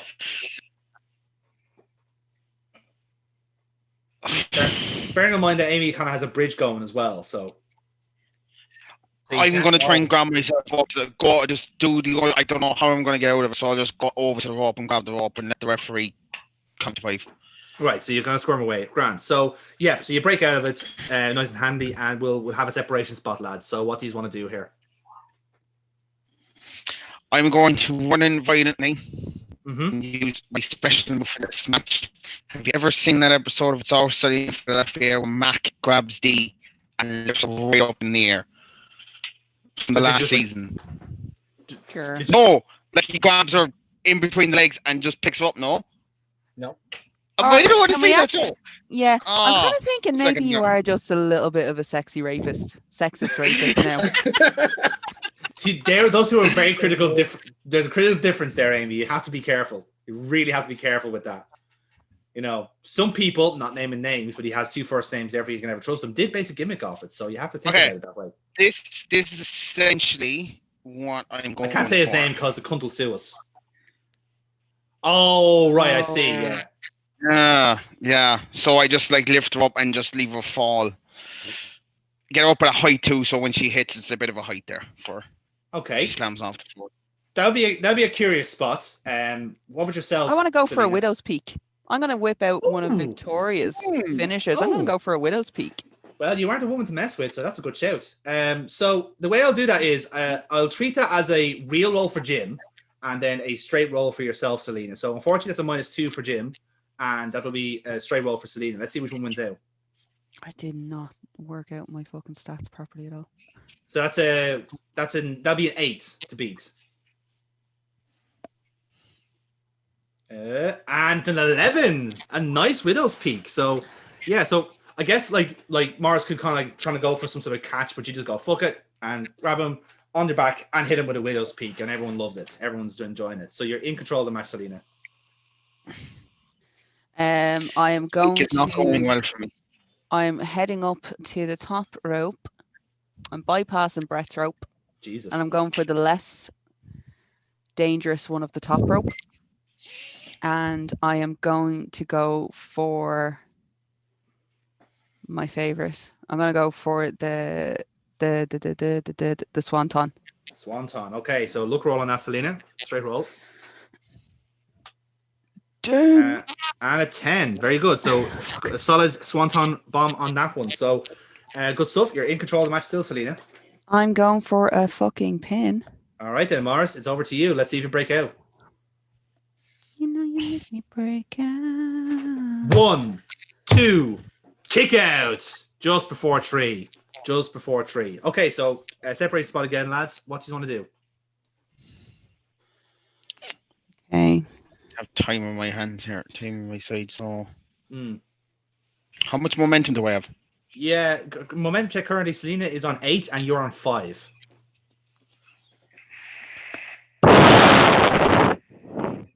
And a gust of wind adds more to it. Let me just get her in a Storm's gimmick there. come on in a tie rope. Let me get her in a collar and elbow tie up, and then drag her to the floor and go for into Saturn. And right. I need to go, so let's use all my momentum on that one. Right, so you want to go for finish then? That's fine. So let's go for finish. So Celina, you have a chance for finish here. What would you like to do? What was my momentum? 8. Okay, so if I'm going to go for a finish. Kick his ass. If I hope this works. So what I want to do is, as he's attempting, as he attempts to kind of go for me, I'm going to go for the death by roll up. Killer roll up. Yes. Okay, this is gonna happen. So lads, give us your rolls here. So it's +5 to Jim and it's a +8 to Celina. Oh, 12. Fuck off. 10. It's enough. It's just about enough. Oh, it's 18 and 17. So close, Jim. So that is a close call. That is a close call. I literally think that's the first time a critical's ever been beaten. Yes, you're actually right, Jerry. You're absolutely right. That is like congrats, Jim. You made history. So, if anything, if it makes you feel any better, you've also joined a nice list of people who have been beat by a death by roll up. And it is James quite Rage an illustrious list. is one of those people. That's ridiculous. That's insane. That is Fucking amazing. hell.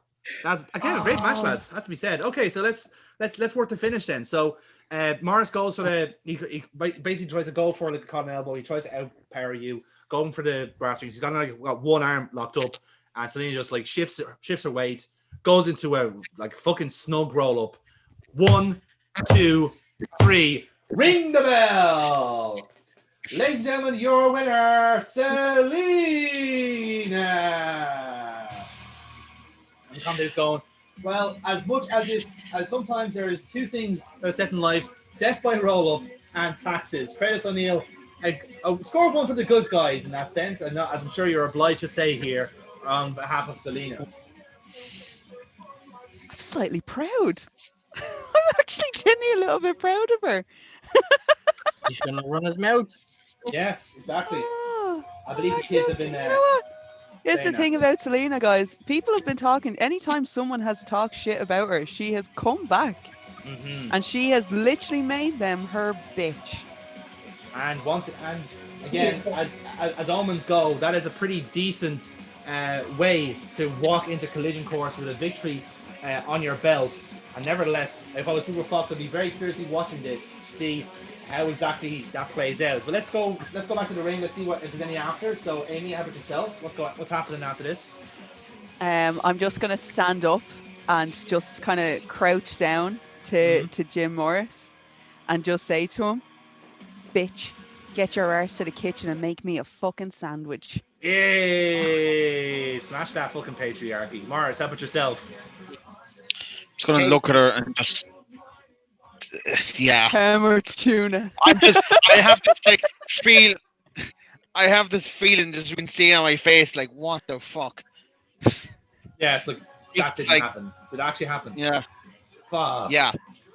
I thought I dreamt that. So yeah, that's great. So again, Morris rolls out and Celina's left to kind of like acknowledge the crowd. Again, this could be the next. I have to go back looking for the fucking frying pan.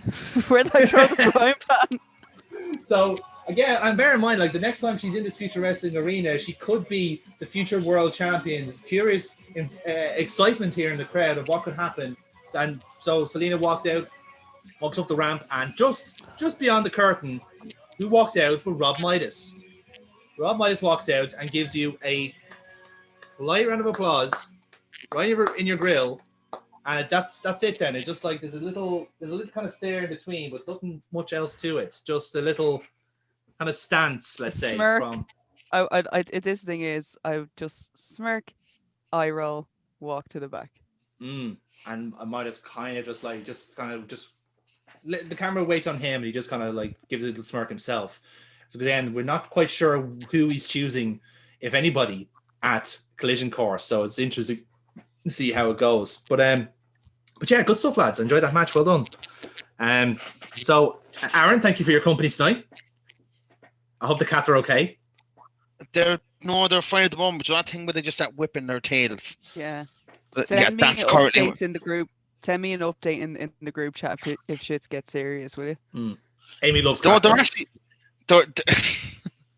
They're not too bad at the moment. They're fine now. They're fine now. This is you and Alex. It's you and Alex. It's you and Alex discussing Jim Cornette and his racism. That's what this is. Send me updates. I can try. Like the one of them on. Okay, he's on the top rope. He's on the top rope. He's gonna hit it. He's gonna hit it. Oh my God! Don't be suicidal! Jesus Christ! Oh, that cat had a family. Holy shit! Holy shit! Holy shit! Holy shit! One more time! Gift that! Oh, he's doing it again! Go! He's on brace rope now. Holy shit! He's dead! Oh! Right. I'm raging Celina didn't go. Sure, James, I still have your handcuffs. If you want them back, we can do some business. Oi. That's the outtake. Future of Wrestling Hostile Takeover now available on the Nerds Are Us channel. Some authentic Future Wrestling merchandise. Slightly used handcuffs. I want to do a non-canon episode one day when it's literally just all of them just going through Celina's bag and like, where does she get this shit? And James Ray's just been like, oh, those ones are mine actually. You. I'm gonna take them back, yeah. Kratos O'Neill. Silver Fox, I'm like, why has she got this mask? This is my mask. I'm looking for this mask. Walking up, and then Kratos just been like, and then running away. Be like, I wonder where that fucking mask went. Why the hell did she have it? Yeah, exactly. The adventures of Kratos O'Neill in the Kinkyverse is exactly what the people wanted. It's like that Celina's into some really weird fucking voodoo shit. To be fair, it's not the first time we've done as a voodoo gimmick in Future Wrestling, and it won't be the last. That is true, actually. Yeah. So, lads, it's time for the main event. It's time to see who will prevail in this match between, well, what was the main event of our previous pay-per-view, Kratos O'Neill. We're getting now for the third time here in Future Wrestling, Silver Fox versus James Rage. You must be really excited for this one because, again, the last time these two faced, the match didn't last that long. Do you think we'll get something more conclusive tonight? I'm kind of hoping for an early night, actually, to be honest with you. I think my appendix is about to burst. It's quite painful. It has been throughout the night of the show. I did notice that, actually, that you had this kind of pain Go expression. for the stomach. Got it. Yeah.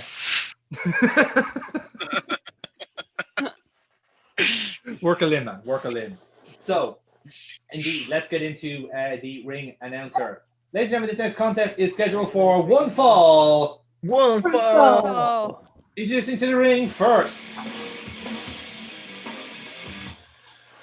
Weighing in at 231 pounds, hailing from the Asylum Fight Camp, James Rage. So, out through the curtain, have the boys with me as per. Stare down the audience with scorn, all business.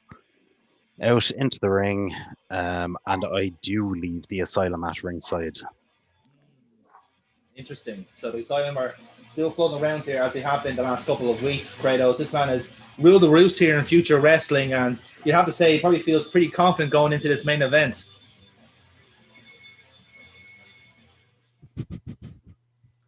Kratos O'Neill is yes, in a trance. Yes. What? Yes. The appendix again, yeah? Yeah. Yeah. Never mind. Yeah, it's fine. I think I have a fever. I think everyone's got a fever. Does it need more Coben? God damn it, Aaron. I was just going to make the same joke and you fucking ruined it. Absolute fucking arsehole. Like. I have a fever and the only prescription is more cowbell. Only we can do the walking, okay? Oh, I pissed myself laughing for 20 minutes at that. More cowbell. Cowbell. He had a watch up his ass. Anyway. It actually hurts. It hurts Do you too ever, much. do you ever see the SNL clip with him doing cunnilingus? Yes. Lads, No, not physically. Not physically. We can't do this. We can't do this. James is on a schedule. Yeah, exactly. Yeah. So with that in mind, introducing Only I may derail the show. Yeah, Aaron, stop nicking gimmicks, man. Come on, it's not your style. So introducing his opponent.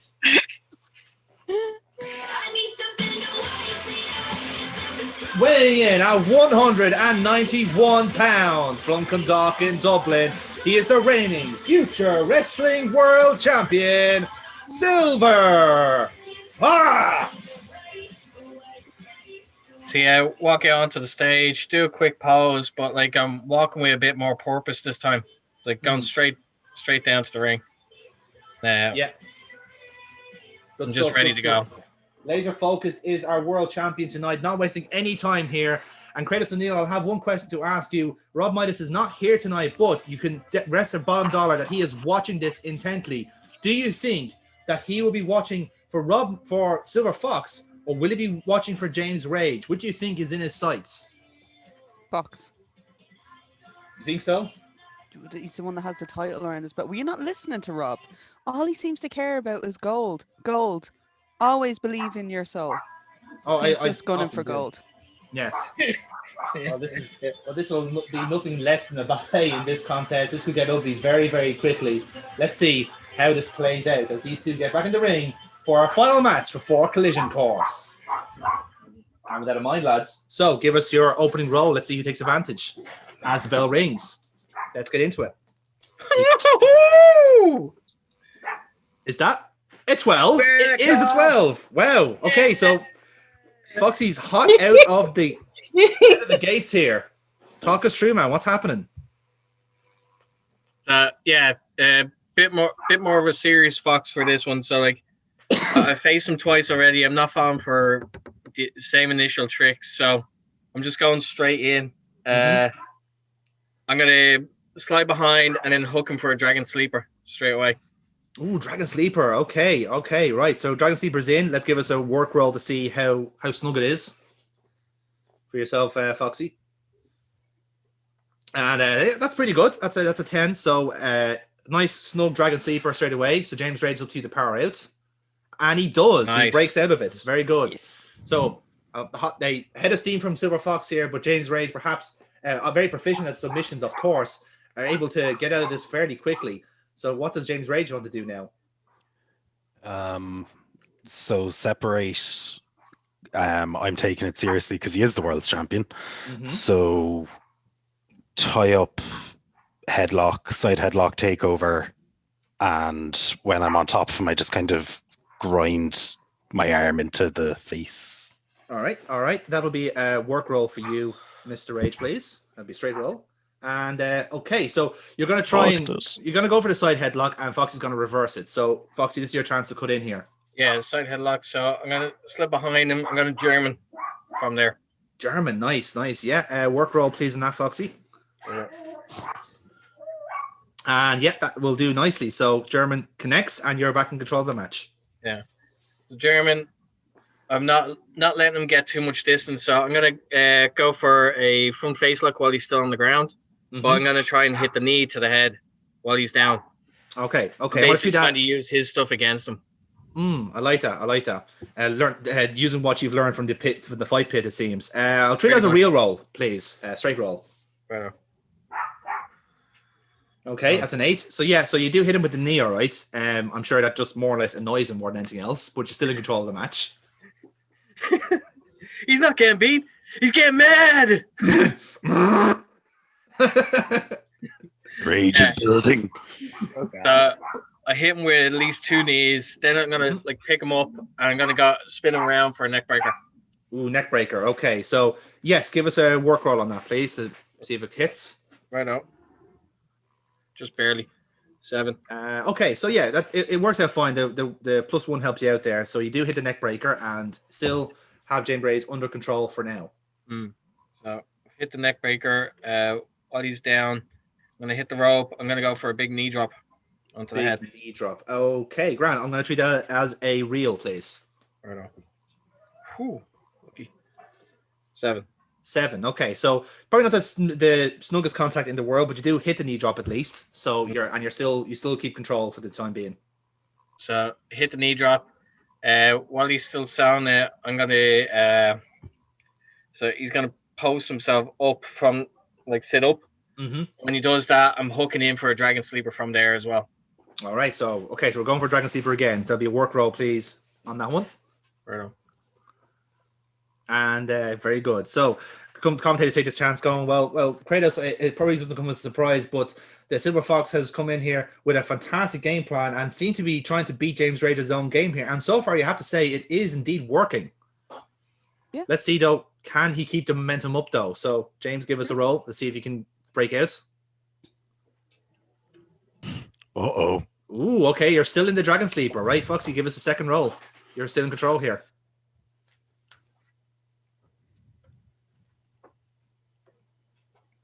Bollocks.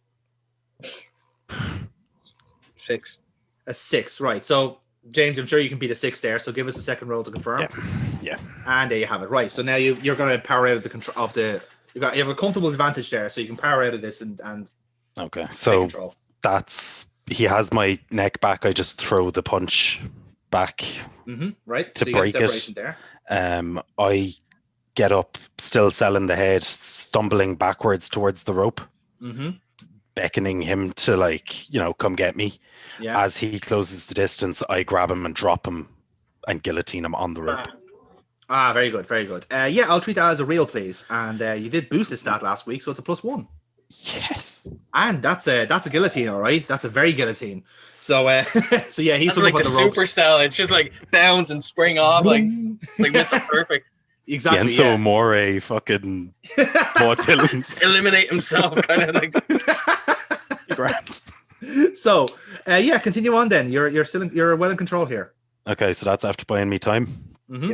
So I got up, still kind of wary, fucking selling the head.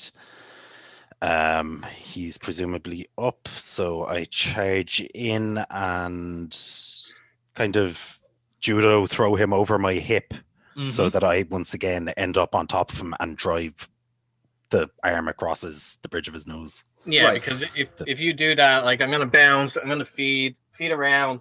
When I turn back around to you, you can get the headlock takedown. Yeah. So, Great. In that case, we'll treat that as two rolls then. So the first one will be the work roll, and then the second one then will be the real roll. yeah. That's So work. judo throws is successful, and that is for the into the mush. So right. So with that then, so you do kind of try and like rub kind of like your elbow into his face, but Fox is gonna like basically kind of I suppose the best way to resist is perhaps like just kind of like give you a cheap shot, as it were, or perhaps something along those lines. Probably the best way of thinking of it. He's got the headlock takedown, so instead of so I'm gonna do. He doesn't have hair, but I'm reaching. I'm gonna pull him back, so that like because it's close. I'm just hooking just above the eye. Yeah. So I'm pulling back to get him off. Okay, Grant. So that gives us a bit of separation then. So again, we're very evidently you're both in a bit of a scrap here. So we'll treat this as a separation spot, lads. Give us a suggestion there. What do you want to do? So just we're after separating. So I'm not gonna like sprint in because I know he's ready to just like probably take me down. So I definitely think we should circle.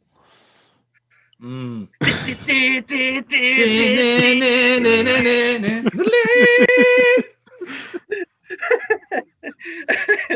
could definitely do that. So like but either way, one of us is gonna have to charge in. Yes. So I'm thinking is I'm being backed into the corner. So as he goes to grab me, I try to slip by. He pushes me back into the corner. Tries to go for strikes. I'm blocking it. And then he goes for a big strike. I reverse him in, and then I start wailing on him.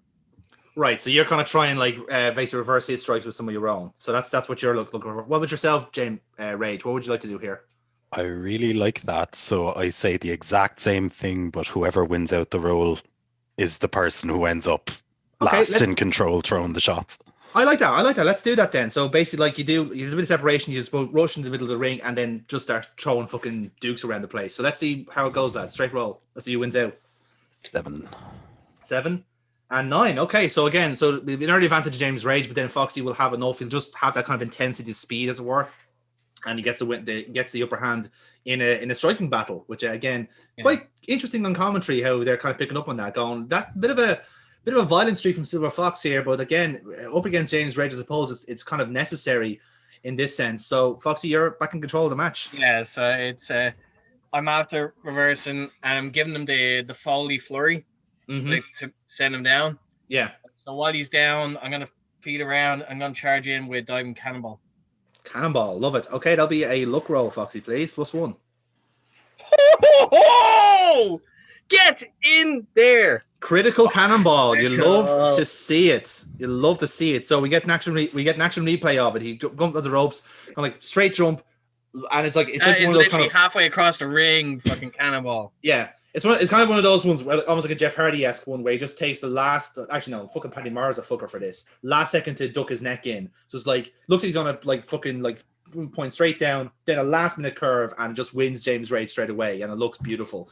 And again, people go commentaries like purring over this, going, "This is very smooth stuff from Silver Fox here. This is why he's future world champion, because he has stuff like this in his arsenal." And you have to say, Kratos O'Neill. I think everyone, including Rob Miles, will be very impressed with that sequence there. Yeah. Thank you, Kratos O'Neill. Foxy, you're back in control. Yeah, so I'm after hitting the cannonball. So while he's selling to the middle of the ring, I'm going to hit the middle rope, and I'm going to spring off the middle and jump into a runner on the spin around. Okay, Grant. Yeah, I'll treat that as another roll, please.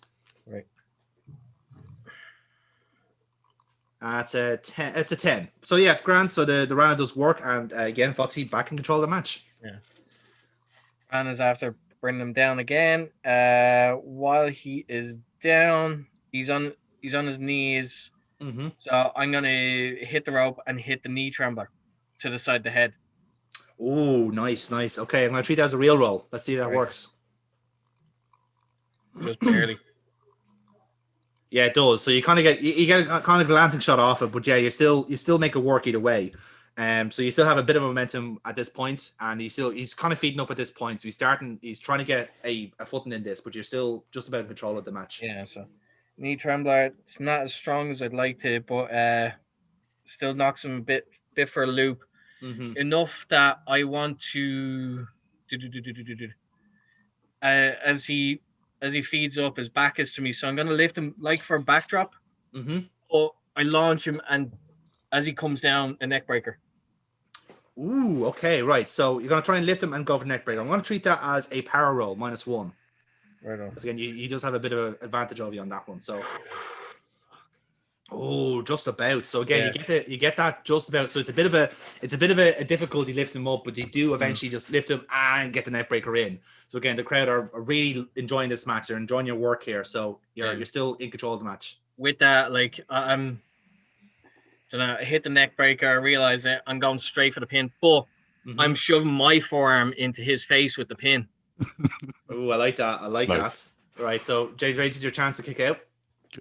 8. 1, 2, kick out just before that. So it's a good attempt, but James Rage still in this contest. So we'll treat it as a separation then, lads. Right. So Foxy, if you wanted to stay in the onslaught, how would you do it? Grand. So pin. He's after kicking now. So chances are he'll probably be using the rope at this point because we're about mid to late in the match. So this time I'm gonna walk over. I'm gonna try and I'm gonna set him up on the middle.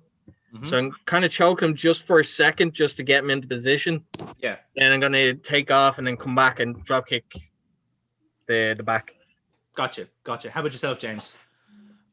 I would powder, have the asylum check on me to sell the onslaught, have the referee do the whole get back in the ring, you have till 10. I'd be like, I have till 10. I'm fucking using it. Yes. Foxy gets pissed off, follows me out, kind of tears through the asylum, but I slide in, and as he's coming back in, I cheap shot him with a knee to the side of the head to take control. Okay, I like that. So yeah, let's give us a straight rolls on them to see which one wins out. That's a good roll. That's a 10. Oh, what the fuck? That's a 10. Go again, lads. Go again. Reroll. Round 2. That's an 8. Also an 8, lads. Reroll. Fucking hell. Fight forever. Well, 8.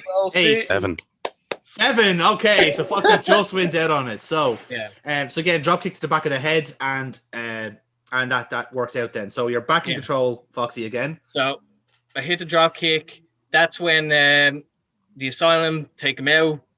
They're checking on him. So I'm like, come on, ref, like get them in. It's like I'm not messing about. So literally, I go spring up, and I'm gonna dive on everyone. Dive on everyone. All right. So +1 on that, Foxy, please. Right on. I love the fact that we just set up the everyone stand around and wait for him spot, but we had a fucking reason. There was a point to it. Yep.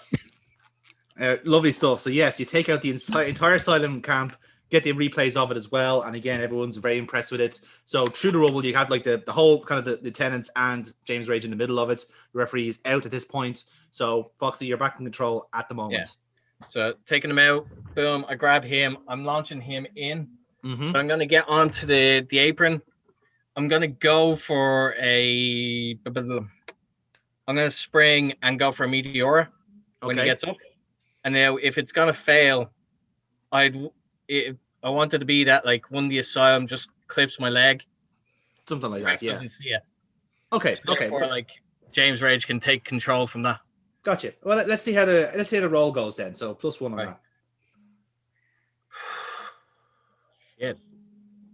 Ooh, okay. So it's a 7. It's it does work. It's a 7, right? So I say the way we'll do it is that you do kind of like the way I do it is that perhaps as you're doing it, one of the asylum guys does grab your foot, you kick it away. You still nail the Meteor, but not the same extent, right? So you do kind of hit him, but it's a glancing blow. So James Ray's still on his feet here at this point, and would use this as a separation spot then. So Rage, like Asylum has kind of helped you out a little bit here. So how do you want to kind of seize this initiative here? Presumably, given that he'd gotten up on the apron to grab Fox's leg, I would have the referee over admonishing the lads like, you behave. Then what cheap shit am I going to pull? Good question. Well, if you're getting like the referee to like talk to them, you could easily like, okay, boom, kick in the dick or something. Yeah. See, I don't want to use the low blow again. Or thumb to the eye. Thumb to the eye.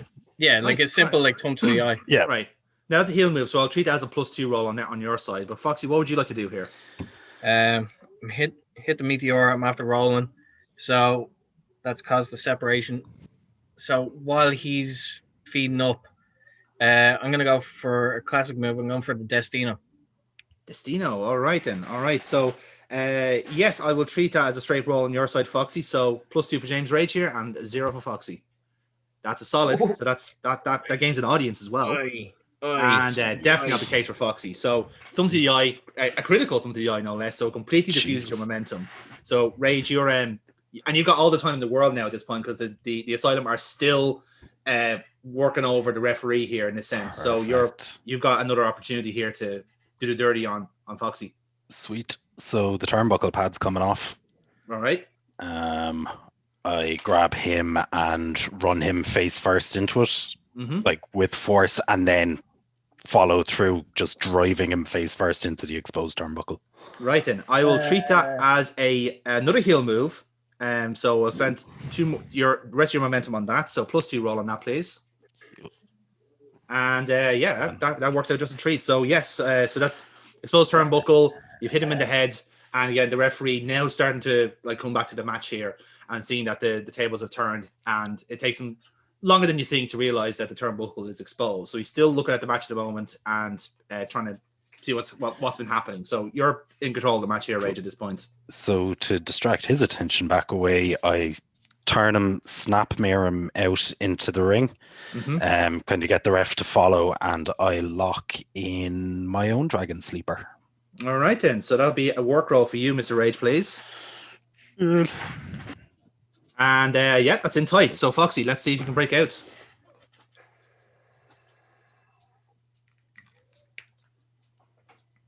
And you do. So very good. So you're not in a long, as it were. So you do get to the ropes fairly quickly. And the referee breaks it up after, say, like 4 out of 5, let's say. And we get a separation then. So fellas, give us your suggestions. What would you like to do next? He'd still be in control. So like I'm after reaching the ropes. I'm gonna be like feeding up. So he'll have a bit more of an advantage than I would. Naturally. So you're just trying to get back to the vertical base, basically. Yeah. Right. And how about yourself, Rage? As he's using the ropes to get up. Oh man, yeah.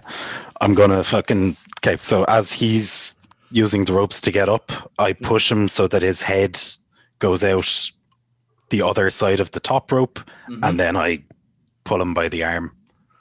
So you're ripping his neck back against the rope. Ooh, I like that. So I'm going to treat that as a real roll for you, Rage, and a straight roll for Foxy then to see, like, can you basically resist it? Do you get a chance to get up? So +1 for you, James, and straight roll for Foxy. 5. Not a factor. It's critical. So again, so people like going like, oh, that is horrendous from James Rage. Look, he's not necessarily choking, but he's definitely doing a lot of damage to Silver Fox's neck there. That is nasty looking. And the referee admonishing him again. 1, 2, 3, 4, and look, the split a second you let go and start like arguing with the referee. So everyone's booing the whole off you here at this point, and you're in control of the match still at this rate. Cool. So I scoop him. Yeah, then he's back in. So I scoop him up, power slam him in the center, climb up to the middle rope, and Brett's do a rope. diving elbow drop. Diving elbow drop from Brett's rope, the most dangerous rope of all. Man, if you know, shame. So this will be a double roll then. So first in your power and then in your luck. So power roll for the power slam, successful. And now this is for the Brett's rope, elbow drop. Brett's rope. And yeah, that works as well. So good stuff. So a combo there, and you're in control of the match rage. Cool. So from dropping the elbow drop, I stay in position and lock in an anaconda vice. Anaconda vice, nice. Okay, work roll on that, please. And yeah, it's locked in. So you are in an anaconda vice, Foxy. Let's see if you can break out of it. Oh, thank God. So okay, so a little bit of time in the vice, so your arm is worked over a little bit, but you do manage to get to the ropes at some point. So again, separation spot here, lads. So talk us through what's going to happen next between the two of us. Get the ropes again. Like I'm starting to feel the effects of like everything, like my arm and my neck. I'm using the ropes, so if he is going to be trying to grab me, I'm just gonna retaliate. Like, the referee is gonna like try and stop him because I'm still getting up. But during the distraction, that's when back elbow to the face of James Rage. All right. So back elbow. And how about yourself, Jamie? He gets up using the ropes. I scoop him up onto my shoulders into the fireman's carry and drop him out into a lung blower. Ooh, nice. Okay, lads, let's see how this works. 7. And a 9. So okay, so the back elbow to James Rage works. So James Rage is standing backwards, and the referee in a kind of position behind him. Foxy, what do you want to do next? Yeah, so back elbow. That's after catching him. He has his back to me. This is when I go for a Destino once more time. And if I hit it, I'm going to treat it as a combo. So hit the Destino, but like sit him back up, and then hook the Dragon Sleeper again. Right. Okay, so again, so we'll treat it as a work roll for a straight roll, sorry, for Destino. Apologies. Right. 7. 7. So what's going to happen here is, so you're going to go for the Destino. So you go for it basically, but what's Rage's going to do? He's going to just basically reverse it and then push you off, and accidentally you hit the referee. So the referee is out. You go for the Destino. Yeah, basically Rage kind of powers out of it and then just like launches you away.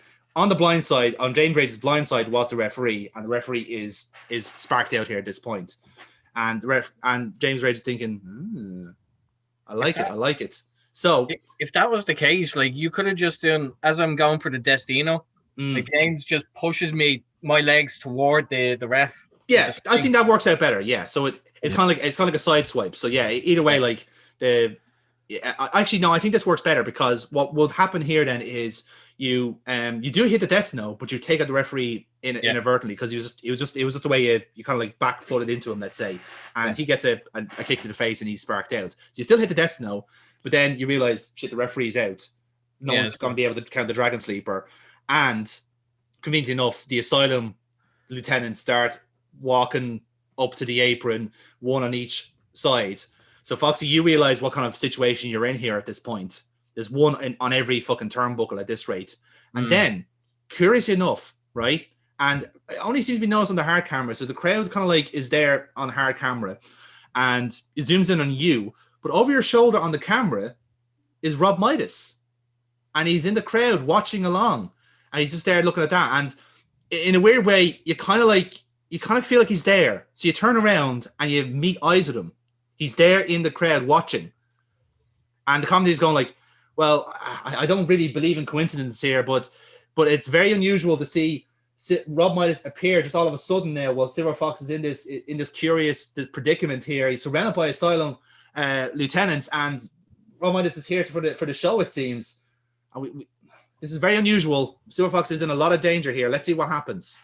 So Midas is in the arena. He's watching you. He's overwatching this. You're now gunned by 4 Asylum lieutenants. What's going to happen next? So obviously, like, I'm looking around. I can see them getting up. I see Midas that way. So every so often, I just don't know. But I'm just like, right. If it's gonna happen, fuck it. I'm charging. Boom, boom. I'm trying to go after all of them. Like obviously, it's not going to work for long, but. Well, let's see. Let's see how it works. So, like, you've got 9 momentum, and there's 4 people in play here. So, if you wanted to spend some momentum to take them out, that's an opportunity. If not, you can kind of like see what kind of spots you can do to take out some of those lieutenants. So, you have options here while Rage is recovering. So, so the way I'm thinking is the first one I'm going to charge toward, forearm him. All right. The next one to my right is getting in under. I'm going to hit him with the knee trembler. Third guy is probably he's probably just after getting in. So I'm going to forearm him. Hopefully he bumps. But the fourth guy is in enough that he swings a line, I duck it, hits the rope, comes back, and I Pele kick him. Pele kick, right. Okay. So the way we're going to do this, so the way that pattern's going to go is it's going to go real look, basically, on your rolls. So you have 9 momentum. If you want to spend some, this is a chance to do it, to make this work out. So it's up to you, basically, which way you want to do it. You have 9 momentum, actually, just so you know. I think on the first one I'll do a straight up one. Straight roll, okay. Right, Grant.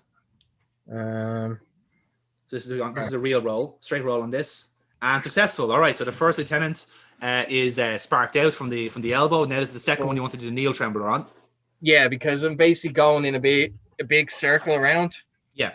Yeah, so it's like, boom, I spin around, knee. If I can catch him. As I hit him with the knee, I'm coming in. I clock the other one with forearm. So yeah, the second one is the knee trembler. Yeah, so this is going to be a luck roll, +1. Oh my God, just barely. Oh, you needed it. You needed the luck roll. Very fortunate. So yeah, knee trembler works. He's eliminated. So now you're moving on to the third one, which is the second elbow, basically. Yeah, second elbow. So this is another real roll. Grant. Don't need it. You don't need it. Lovely stuff. And now finally, this is the one where you want to do the Pele kick. So this is a luck roll on the last person. Oh shit! Thank God. And lovely stuff. So yeah, a nice Pele kick as well. And that's a healthy bit of momentum from that little foray there. But as you've done that, Mr. James Rage. Yeah, I want him to actually catch me because I'm distracted by everyone else. Yeah. So. Yeah. Exactly. So, Rage, this has been your chance to recover. He's taken out the asylum, and now here's your chance. He can hit something big at this one. This is when he needs to hit something big. Yeah. Okay, so as he hits the Pele kick and as he's getting up, I come in with the charging single high knee, a la Daniel Bryan. Very good, very good. And that'll be a real roll, please, +1. And successful. So you hit the high knee, you take him off his stride, and you're in control. Cool. So stumble away from it, kind of gathering myself. I'm still out of it, but I'm telling the lads to get the fuck out of the ring because the referee is surely waking up. He is at some point. So I go over and I hook in the guillotine, but not from standing. It's tired. But he's laid out, so I kind of just grab it and roll him over. Okay. So you see the referee going out, so they tell the asylum to disperse as if they weren't there at all. So the referee is starting to stir. You kind of motion for the guillotine, and you're just about to lock it in, and the lights go out. The lights are going out in the arena, and the commentator's going, Are we back live? Are we here? I can't tell if we are, but the lights have gone out in the arena. I can't see what's happening here because James Reyes is just about to lock in the guillotine, and I can't tell what's going on. There's something not right in the ring here. I can hear something. So the lights come back on, and you're standing in the middle of the ring with Foxy kind of on the mat, and right behind you is a guy about 6 foot, 6'1", in a trench coat, in a helmet, in kind of dark clothing, and he's standing right behind you, and the crowd's like, no, what the fuck's going on here? So you don't see him. You don't see him at all, and he goes right behind you and hits you with a gold plating.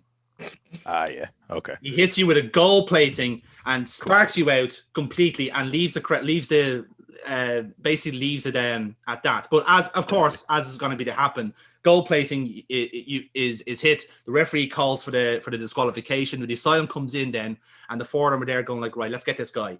So the guy fucking launches out of the ropes. He like kind of like vaults, kind of backflips out of off the ropes, basically. Kind of like, you know, like how like Ron Simmons used to do it, just like straight off. Like Kane. Yeah, Kane exactly. And then combat roll through, and then just bolt out of the arena like a proper sprint. And the crowd goes like, starts chanting for Cyrus Gold, because obviously, who like, it's the gold plating, of course it's him. And like the commentators going like, well, unfortunately that's our main event done and dusted. But like, I can only imagine that is it. It is a no contest. I suppose a disqualification win for James Rage. But I suppose the main takeaway here is that Cyrus Gold managed to get onto the show in the end. He was banned for the last 2 weeks, but managed to sneak his way in, much like he did at the last show in Defiance, and managed to get one on James Rage. Fascinating stuff here, as this main event ends in a disqualification. Truly a curious situation here with James Rage and Silver Fox in the ring. And I'll leave the afters to you guys. What's happening? Hang on, just with the trench coat and the helmet, are you not even at least going to tease that it could be Edge? I'm just saying, maybe Cyrus is an Edge fan. That's all I'm saying. That's all I'm throwing it out there. You could say at some point he's finally seen clearly. That's all I'm saying. That's all I'm throwing out there. Right? Can I ask one question? Is Amy asleep? Yes. Because I think Amy is asleep. Yep. She is definitely asleep, yeah. For my afters, I really need to go. But for my afters, all I want is literally laid out, done. Eventually have the lads kind of wake me up enough and just be seething, staring at the screen. You know, the classic go home image. Yeah. And as for Foxy, how about yourself? For me, it's more a case of like, I'm still gathering myself, because like I essentially was choked out. But apart from, like, obviously I glance at him, but like then I'm glancing back to see if someone is still there. So and as I said, the camera tries to find him, and he's not there at all. He seems to have vanished. And so it kind of camera like kind of cuts between Rage being like livid at the match has been over, but also you as well trying to find out where the hell is Midas gone. It's like, so it's mass confusion to end the show, and the commentators will kind of call us out here. Well, folks, it's been an fascinating night ahead of us towards Collision Course. A controversial finish to our night, but nevertheless, people are at a fever pitch waiting for this show to come out. And like I said, it's happening next weekend at a special start time of 11 p.m. following the season finale of Survive the Asylum. But nevertheless, we will see you there at Collision Course, where the Tag Team Championship will be on the line, as will the match, the Asylum Gauntlet match between Cyrus Gold and James Rage, and the future World Championship match between the number one contender Celina and the defending world champion Silver Fox. All that and more on the VCR network next week. But until then, we'll see you next time.